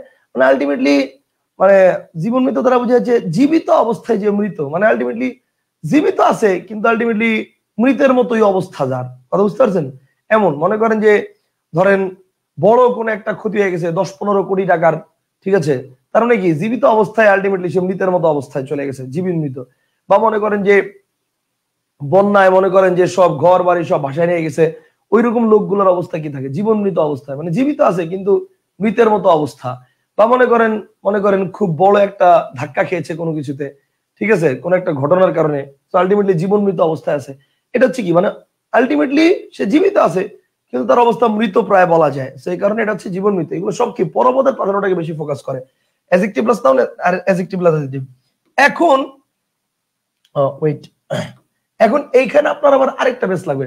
স্যার নাউন অ্যাডজেক্টিভ তো আমি একটু আগে উপমানের মধ্যে পড়ছি, আবার নাউন নাউন তো উপবিতর মধ্যে পড়ছি, এইটা কেমনে হবে? ওকে, নাউন অ্যাডজেক্টিভ বা নাউন নাউন আমি উদাহরণ দিই তাহলে বুঝবেন। নাউন অ্যাডজেক্টিভ যেমন কি, যেমন মনে করেন আমি যদি বলি যে আলু সিদ্ধ, তাহলে এবার চিন্তা করেন আলু নাউন, সিদ্ধ কি অ্যাডজেক্টিভ। আমি যদি বলি লঙ্কা পোড়া, তাহলে লঙ্কা মানে মরিচ, তাহলে লঙ্কা নাউন, পোড়া অ্যাডজেক্টিভ। যদি বলি হলুদ বাটা, তাহলে এবার চিন্তা করেন হলুদ নাউন, বাটা অ্যাডজেক্টিভ। তাহলে হলুদ বাটা, লঙ্কা পোড়া, ঠিক আছে, আলু সিদ্ধ, বেগুন ভাজি, ঠিক আছে, তাহলে বেগুন ভাজা, তাহলে বেগুন নাউন, বেগুন নাউন, ভাজা অ্যাডজেক্টিভ, বেগুন নাউন, ভাজা অ্যাডজেক্টিভ, ঠিক আছে। তারপর হচ্ছে শিশু বীর, শিশু নাউন বীর অ্যাডজেক্টিভ, ঠিক আছে, শিশু নাউন বীর অ্যাডজেক্টিভ। এগুলো সব হচ্ছে কি বলেন? এগুলো হচ্ছে নাউন প্লাস অ্যাডজেক্টিভ। কথা বুঝতে পারছেন? এগুলো সব হচ্ছে নাউন প্লাস অ্যাডজেক্টিভ। এখন ব্যাপারটা হচ্ছে এই যে দেখেন এগুলো নাউন প্লাস অ্যাডজেক্টিভ। এখন প্রশ্ন হচ্ছে ভাই তাহলে এগুলো উপমান কেন হবে না? উপমানের মধ্যে তো নাউন প্লাস অ্যাডজেক্টিভ আছে। আচ্ছা, কেন হবে না? কারণ উপমানের মধ্যে দুইটা আলাদা বিষয়ের তুলনা বুঝায়। কথাটা বুঝেন? কাজল কালো, ওখানে কিন্তু দেখেন ব্যাপারটা হচ্ছে মানে দুইটা আলাদা বিষয়ের মধ্যে তুলনা বোঝায় যে কাজলের মতো কালো অন্য কোনো কিছু, সেটাকে বোঝানোর জন্য বলা হচ্ছে যে কাজল কালো দেখতে, ঠিক না? আচ্ছা, ওটাও বাদ দেন, আপনাকে আরো সহজ একটা ট্রিক্স দেখাই। সেটা হচ্ছে মনে রাখবেন ওখানে যেটা বলে উপমানের মধ্যে সেটা একদম ন্যাচারাল পয়েন্টটা থাকে, মানে প্রাকৃতিকগত ভাবে ওইটা ওই রকমই। যেমন দেখেন উপমানের মধ্যে আমরা যেটা বলছিলাম যে কাজলটা কালোই হয়, তুষার শীতলী হয়, তুষার ধবলী হয়, নয়ন কোমলী হয়, ভ্রমর কৃষ্ণই হয়, অরুণ রাঙাই হয়, বজ্র কঠিনী হয়, ঘন শ্যামী হয়, মিশ কালোই হয়, মানে কয়লা মানে কালোই হয়, শোষক ব্যস্তই হয়। কিন্তু এইখানে আমরা যেটা বলতেছি আলু সিদ্ধই হয়, ব্যাপারটা এরকম না। আলু সিদ্ধ করতে হয়, সিদ্ধই থাকে না। প্রকৃতিতে যখন পাওয়া যায় আলু সিদ্ধ অবস্থায় থাকে না, সিদ্ধ করতে হয়। লঙ্কা পোড়া, লঙ্কা মানে মরিচ, মরিচ পোড়া অবস্থায় থাকে না, পোড়াইতে হয়। দেন হচ্ছে হলুদ বাটা, হলুদ বাটা অবস্থায় থাকে না, বাটতে হয়। বেগুন ভাজা, বেগুন ভাজা অবস্থায় থাকে না, ভাজতে হয়। শিশু বীর, শিশু বীর অবস্থায় থাকে না, ওটাকে বীর বানাইতে হয়। তাহলে ব্যাপারটা হচ্ছে এখানেও নাউন প্লাস অ্যাডজেক্টিভ থাকবে, ওখানেও নাউন প্লাস অ্যাডজেক্টিভ থাকবে। বেসিক্যালি এখানে বিষয়টা তুলনার, কিন্তু পরীক্ষার হলে আমরা শর্টকাটে বোঝার জন্য আমরা এইভাবে মাথায় রাখতে পারি যে উপমানের মধ্যে যেটা ওটা হচ্ছে ন্যাচারালি ওই অবস্থায় থাকে, আর আর এখানে যেটা সাধারণ কর্মধারা এটা ন্যাচারালি অবস্থায় থাকে না, এটা বানাইতে হয়। এরকম কথা বুঝতে পারছেন? Okay fine. এখন আসেন নাউন প্লাস নাউন, এটার মানে কিছু উদাহরণ দেখি। এরকম noun plus noun, noun plus noun যেমন মনে করেন আমি যদি বলি নাউন প্লাস নাউন মনে করেন এরকম যে উকিল বাবু, তাহলে এবার চিন্তা করেন উকিল ও নাউন আবার বাবু ও নাউন, উকিল ও নাউন বাবু ও নাউন। আমি যদি বলি উকিল বাবু, যদি বলি আমি রাজর্ষি, তাহলে এবার চিন্তা করেন রাজা ও নাউন আবার ঋষি ও নাউন, রাজর্ষি। তাহলে রাজা ও নাউন ঋষি ও নাউন, উকিল বাবু রাজর্ষি। যদি বলি যদি বলি পণ্ডিত মশাই, তাহলে পণ্ডিত নাউন মশাই নাউন, পণ্ডিত নাউন মশাই নাউন। ঠিক আছে, তাহলে পণ্ডিত মশাই, উকিল বাবু, ঠিক আছে, তারপর হচ্ছে পণ্ডিত মশাই, রাজর্ষি, পিতৃদেব। ঠিক আছে, পিতৃদেব মানে যিনি পিতা তিনিই দেবতা, যিনি উকিল তিনি বাবু, যিনি রাজা তিনি ঋষি, যিনি পণ্ডিত তিনি মশাই। সবই কি noun plus noun, noun plus noun, noun plus noun. এখন তাহলে উপমিত কেন হইলো না? উপমিতর নাউন প্লাস নাউন দুইটা আলাদা বিষয়কে বোঝানো হয়। যেমন চাঁদ মুখ, চাঁদ আলাদা, মুখ আলাদা। পুরুষ সিংহ, সিংহ আলাদা, পুরুষ আলাদা। ফুলকুমারী, ফুল আলাদা, কুমারী আলাদা। ওখানে দুইটা আলাদা বিষয়ের মধ্যে তুলনা করা হয়েছে। আর এখানে হচ্ছে একজনকে বোঝানো হচ্ছে, যেই বেটা উকিল উনি বাবু, যেই বেটা রাজা উনি ঋষি, যিনি পণ্ডিত উনি মশাই, যিনি পিতা উনি দেব, মানে উনি দেবতা। আমার কথা বুঝতে পারছেন? এখানে দুইটা আলাদা বিষয়ের মধ্যে তুলনা করা হয় না, একজনকেই বোঝানো হয়েছে। আর এখানে কোনো তুলনাই নাই। এটা হচ্ছে সাধারণ কর্মধারা, যিনি পিতা তিনি দেবতা, যিনি উকিল তিনি বাবু, যিনি রাজা তিনি ঋষি, যিনি পণ্ডিত তিনি মশাই। এই হচ্ছে noun plus noun, noun plus অ্যাডজেক্টিভের ব্যাপার। নাউন প্লাস নাউন আর নাউন প্লাস অ্যাডজেক্টিভের ব্যাপার। এই পর্যন্ত কি সবাই বুঝছেন? এই পর্যন্ত সবাই বুঝছেন?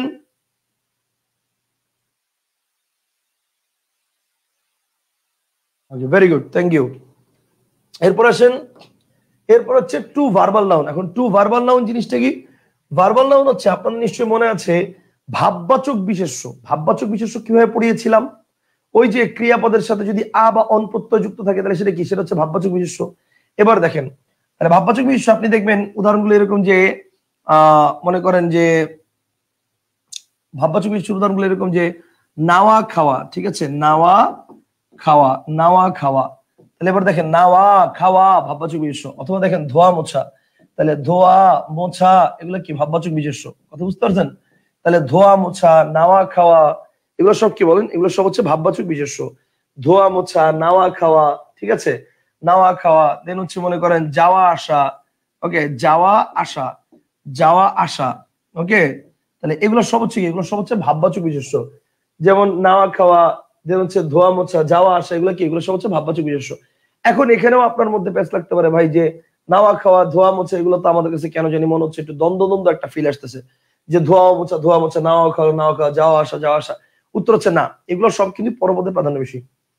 মনে করেন আপনি আপনার কোনো ফ্রেন্ডকে বললেন, দোস্ত তোর নিয়ে একটা জায়গায় যাবো, নাওয়া খাওয়া করে নে, নাওয়া খাওয়া করে নে, তোর নিয়ে এক জায়গায় যাবো। এই যে বলছেন তাকে নাওয়া খাওয়া করে নে, তোর নিয়ে এক জায়গায় যাবো, এই নাওয়া খাওয়া করে নেওয়ার মানে কিন্তু এটা না যে দোস্ত তুই গোসল করে খায় নে। এখানে এটা বোঝাচ্ছে যে তুই খায়া নে, কারণ আসতে দেরি হবে। গোসল করাটা এখানে মুখ্য না, সেখানে খাওয়ার পত্রের প্রাধান্যটা বেশি। কথায় কথা বলে বলছে নাওয়া খাওয়া, কিন্তু এখানে খাওয়া পত্রের প্রাধান্যটা বেশি। ধোয়া মোছা, মনে করেন আপনি বাইরে যাচ্ছেন, আপনার বাইরে সরি আপনার আম্মা বাইরে যাচ্ছে, বাইরে যাওয়ার আগে আপনাকে দুইটা কলম দিল, দিয়া বললো যে এই দুইটা কলম এটা এই দুইটা হচ্ছে তুমি কি করবা?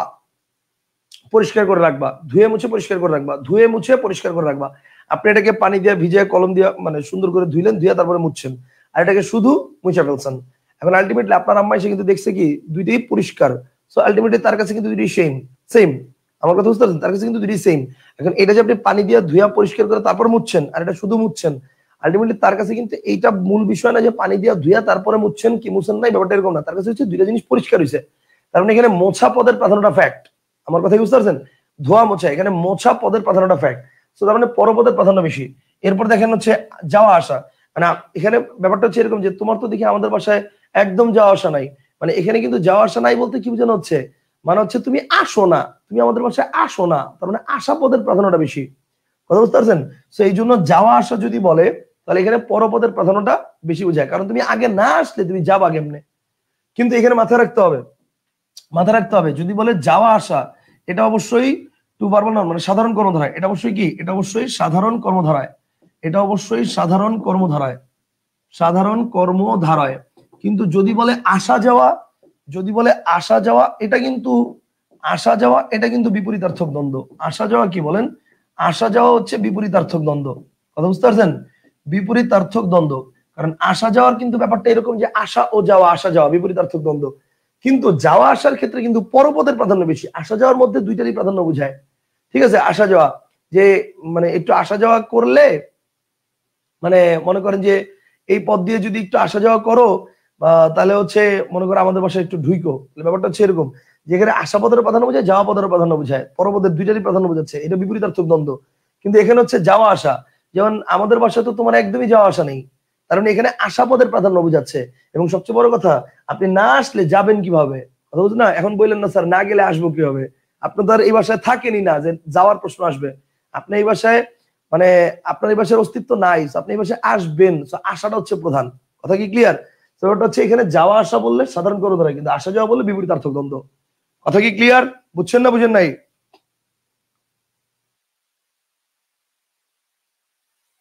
আচ্ছা, একজন বলছে স্যার আজকের ক্লাস কি আগে বলা ছিল? উত্তর হচ্ছে জি ভাই, আজকের ক্লাস আগে বলা ছিল। আমি গতকালকে ক্লাস শেষে বলে রেখেছিলাম আবু নাইম ভাই যে আজকে ক্লাস হবে 6টার সময়, এবং এই জন্য আমরা হচ্ছে 6টার সময় ক্লাস শুরু করেছিলাম। আমরা ইতিমধ্যে ক্লাসের শেষ পর্যায়ে চলে আসছি, আমরা এখন ক্লাস অফও করে দিব, আমাদের ক্লাস শেষ।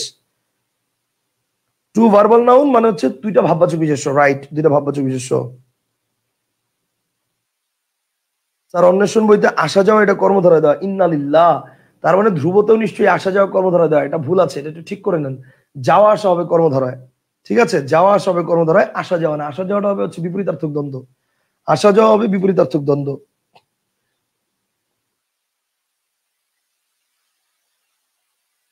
যে অন্তর্মল্লিক একটা চমৎকার কোশ্চেন করছে স্যার, মহাকীর্তি এটা হচ্ছে মহতি যে কীর্তি, আবার মহানবী মহান যে নবী, মহাজন মহৎ যে জন। স্যার কখন মহৎ আর কখন মহান আর কখন মহতি, এটা কখন যে কি হবে?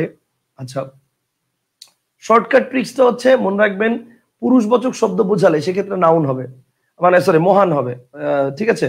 আর যদি মনে করেন যে যদি পুরুষবাচক না বোঝায়, যেমন কীর্তি, কীর্তি দীর্ঘিকার প্রত্যয় আছে, দীর্ঘিকার প্রত্যয় সাধারণত স্ত্রী প্রত্যয়।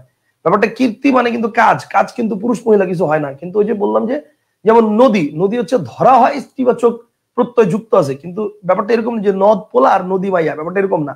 তো নদী এটা হচ্ছে কি, এই যে হচ্ছে মানে স্ত্রীবাচক প্রত্যয় থাকার কারণে, দীর্ঘিকার প্রত্যয় থাকার কারণে সেটাকে আমরা কি বলা হয়, সেটা হচ্ছে মহতি, এটা ধরা হয় আর কি, বুঝতে পারছেন? তো এরকম নবী, মহান যে নবী, এই ক্ষেত্রে হচ্ছে এখন বলতে পারেন স্যার তাহলে যে নবী এর ক্ষেত্রে তো লাস্টে দীর্ঘিকার আছে, আছে, কিন্তু এটার তো আর মূল শব্দ নব এরকম কোনো শব্দ নাই। কথা বুঝেন নাই? এটা তো মূল শব্দ এরকম নাই। কথা বুঝতে পারছেন? সো এই কারণে নবী এটাই, নবী এটাই হচ্ছে মূল শব্দ। সেই কারণে হচ্ছে মহান যে নবী, মহানবী, আর মহতি যে কীর্তি, মহাকীর্তি। আর তারপর হচ্ছে এখন প্রশ্ন হচ্ছে মহাজন। এখন মহাজনের ক্ষেত্রে আপনি, মহাজনের ক্ষেত্রে এখন আপনি চিন্তা করতে পারেন মহাজন দ্বারা কি বুঝায়, মহাজন দ্বারা কি মহান যে জন নাকি মহৎ যে জন? এখন অ্যাকচুয়ালি দুইটার মধ্যে পার্থক্যটা খুবই সামান্য, মহান যে জন আর মহৎ যে জনের মধ্যে পার্থক্যটা খুবই সামান্য। মহান আর মহৎ দ্বারা কি বুঝায়? এখন মহৎ দ্বারা বুঝাচ্ছে সে সৎ, অনেস্ট, ব্যাপারটা হচ্ছে এরকম, বুঝতে পারছেন? তো মহাজন দ্বারা বুঝাচ্ছে যে মনে করেন মানে মহাজ্ঞানী বা মহাজন দ্বারা বুঝায় কি মহৎ জ্ঞানের অধিকারী যে, মানে মহান মানে তো বিশাল, বুঝেন নাই? মানে মহান আয়োজন করছে, মহান ব্যাপার, মানে তিনি একজন, ব্যাপারটা হচ্ছে এরকম। তো এখানে হচ্ছে মহৎ পদের প্রাধান্য, সরি মহৎ পয়েন্টটাকে বেশি প্রেফার করলে ভালো। কিন্তু ব্যাপারটা এরকম না যে মহৎ দিলে ভুল হবে, মহান দিলে ভুল হবে। মহতের, মোহনের জায়গায় মহৎ বা মহতের জায়গায় মহান আপনি বসাতে পারেন ক্ষেত্র বিশেষে, কথা বুঝতে পারছেন? এটা নিয়ে আমি নিজেও আরো একটু কাজ করতেছি, আমার কাজ এখন পর্যন্ত শেষ হয় নাই, কাজগুলো শেষ হলে আমি ইনশাল্লাহ এটার উপরে একটা শর্ট ভিডিও ট্রিক্স আপলোড করে দিব, ঠিক আছে, যে কখন মহান কখন মহতি কখন ইয়া, তাহলে আশা করি আপনাদের জন্য আরো বেশি ক্লিয়ার হয়ে যাবেন। ওকে, সাধারণ কর্মধারা এটা 2 মিনিটের জন্য, 2 মিনিট। আচ্ছা ভাইয়া, অনেক সময় তো ব্যবসায়ীদের মহাজন বলে, আরে ভাই ব্যবসায়ীদের মহাজন বলে ঠিক আছে, কিন্তু মহাজন শব্দটা আসছে কোথা থেকে? যিনি সবার উপকার করেন তিনি হচ্ছেন মহান জন। এখন মহাজন কেন বলা হয়? কারণ আলটিমেটলি ব্যবসায়ীরা টাকা দিয়ে উপকার করে, সেই জন্য মহাজন বলা হয়। খুদাই মহাজন বলা হয় না ব্যবসায়ীদেরকে, বুঝতে পারছেন? ওকে, তাহলে সাধারণ কর্মধারাটা আমরা একটু রিভাইজ দিই। সাধারণ কর্মধারাটা আমরা একটু রিভাইজ দিই। সাধারণ কর্মধারার ব্যাপারটা হচ্ছে এরকম যে, সাধারণ কর্মধারার ব্যাপারটা হচ্ছে এরকম যে, ওকে, হ্যাঁ, সাধারণ কর্মধারার ব্যাপারটা হচ্ছে এরকম যে, এটা অ্যাডজেক্টিভ প্লাস নাউন ফরমেশনে থাকতে পারে, অ্যাডজেক্টিভ প্লাস অ্যাডজেক্টিভ ফরমেশনে থাকতে পারে। এরকম আগে অন্য কোনো সমাস আপনি শিখেন নাই। নাউন প্লাস অ্যাডজেক্টিভ শিখছেন, নাউন প্লাস নাউন শিখছেন, সেই দিনে নিয়ে প্যাচ লাগার কথা না। ডুবো জাহাজ, ডুবো অ্যাডজেক্টিভ, কালো জাদু, বেজুদিদি, জঙ্গি বিমান, নীল আকাশ, সহজ সরল, নম্রভদ্র, কাঁচা মিঠা, জীবনমৃত, এগুলো সব হচ্ছে কি অ্যাডজেক্টিভ প্লাস অ্যাডজেক্টিভ। আবার এগুলো হচ্ছে অ্যাডজেক্টিভ প্লাস নাউন। এই দুটার স্ট্রাকচার থাকলে, আর এখন যদি বলেন ভাই এগুলো ব্যাসবাক্য কিভাবে করবো, ভেরি সিম্পল। ডুবো যে জাহাজ, যে হচ্ছে কালো যে জাদু, মেজো যে দিদি, নীল যে আকাশ, জঙ্গি যে বিমান, ঠিক আছে। আবার এটা হচ্ছে কি সহজ সরল, মানে হচ্ছে আহ মানে আলটিমেটলি মনে করেন যা সহজ তাই সরল, যা নম্র বা যিনি নম্র তিনি ভদ্র, যা কাঁচা তাই মিঠা, অথবা মনে করেন যে কাঁচা অথচ মিঠা, দেন হচ্ছে জীবন মৃত, জীবিত হয়েও মৃত, এরকম। আচ্ছা, এরপর আসেন হচ্ছে আলু সিদ্ধ, আলু নাউন, সিদ্ধ অ্যাডজেক্টিভ, লঙ্কা পোড়া, লঙ্কা নাউন, পোড়া অ্যাডজেক্টিভ, হলুদ বাটা, হলুদ নাউন, বাটা অ্যাডজেক্টিভ, বেগুন ভাজা, বেগুন নাউন, ভাজা অ্যাডজেক্টিভ, শিশুবীর, শিশু নাউন, বীর অ্যাডজেক্টিভ। এখন নাউন প্লাস অ্যাডজেক্টিভ ফরমেশন আপনি উপমানেও আগে পড়ছেন। দুইটার মধ্যে ডিফারেন্সটা এখানেই যে উপমানের মধ্যে তুলনা বোঝায়, বা উপমানের মধ্যে ব্যাপারটা এরকম হবে যে ওইটা ন্যাচারাল ভাবে ওইরকমই থাকে। যেমন কাজল কালো, কাজল কালোই হয়। তারপর হচ্ছে তুষার শীতল, তুষার শীতলই হয়। কিন্তু এটা আলু সিদ্ধ অবস্থায় থাকে না, সিদ্ধ বানাইতে হয়। হলুদ বাটা অবস্থায় থাকে না, বাটতে হয়। বেগুন ভাজা অবস্থায় থাকে না, ভাজতে হয়, এরকম। আর নাউন নাউন এটা উপমিততেও পড়ছেন, কিন্তু উপমিতর সাথে এটা ডিফারেন্সটা হচ্ছে ওখানে দুইটা বিষয়ের তুলনা বোঝাবে। চাঁদ মুখ, চাঁদ আলাদা, মুখ আলাদা, পুরুষ সিংহ, সিংহ আলাদা, পুরুষ আলাদা, বাহুলতা, বাহু আলাদা, লতা আলাদা। কিন্তু এখানে উকিল বাবু, উকিল যিনি বাবুও তিনি, রাজাও যিনি ঋষিও তিনি, পণ্ডিত যিনি মশাইও তিনি, পিতৃ যিনি দেবতাও তিনি। একজনেরকেই বোঝাচ্ছে দুইটা বিষয়।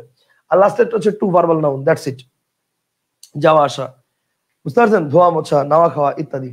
সেই হচ্ছে ছিল আমাদের আজকের আলোচনা। এগুলোর ব্যাসবাক্য কি হবে বলেই তো দিলাম। এই যে ব্যাসবাক্য কি হবে বলেই তো দিলাম। ও, টু ভার্বাল নাউনের ব্যাসবাক্যটা এরকম যে, আগে নাওয়া পরে খাওয়া, আগে ধোয়া পরে মোছা, আগে যাওয়া পরে আসা। ব্যাপারটা হচ্ছে এরকম। কথা বুঝতে পারছেন? এটা হচ্ছে এরকম হবে, আগে পরে, আগে পরে, আগে পরে। ওকে, আশা করি এই পর্যন্ত ক্লিয়ার। তাহলে আজকের মতো এখানে ইতি। সবাই ভালো থাকবেন। সবাইকে নতুন বছরের অগ্রিম শুভকামনা, শুভেচ্ছা। 2023টা আপনার যেমনই যাক, দোয়া করি 2024 আপনি আপনার কাঙ্ক্ষিত গন্তব্যে পৌঁছাতে পারেন। 2024 যেন আপনার জীবনে একটা ভালো কিছু নিয়ে আসে। আর আমার জন্য দোয়া করবেন যেন 2024-এ আমিও ভালো কিছু করতে পারি। 2024-এ যেন আমি আপনাদের জন্য ভালো কিছু করতে পারি, দেশের মানুষের জন্য যেন ভালো কিছু করতে পারি, দেশের শিক্ষার্থীদের জন্য যেন ভালো কিছু করতে পারি, আমার পরিবারের জন্য আমি যেন ভালো কিছু করতে পারি, আমার নিজের জন্য আমি যেন ভালো কিছু করতে পারি। সবাইকে অনেক অনেক শুভেচ্ছা, অনেক অনেক শুভকামনা সবার জন্য। সবার জন্য অনেক অনেক দোয়া থাকবে। যারা বিশ্ববিদ্যালয়ে ভর্তি পরীক্ষার্থী আছেন তারা যেন তাদের স্বপ্নের বিশ্ববিদ্যালয়ে পৌঁছতে পারেন। যারা জব ক্যান্ডিডেট আছেন তারা যেন আপনাদের বেকারত্বের গ্লানিটা ঘুচিয়ে আপনি আপনার মানে কাঙ্ক্ষিত লক্ষ্যে পৌঁছতে পারেন।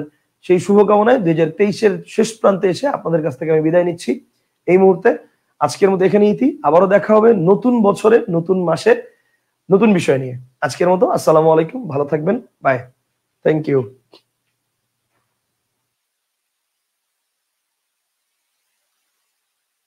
হ্যাপি নিউ ইয়ার সবাইকে।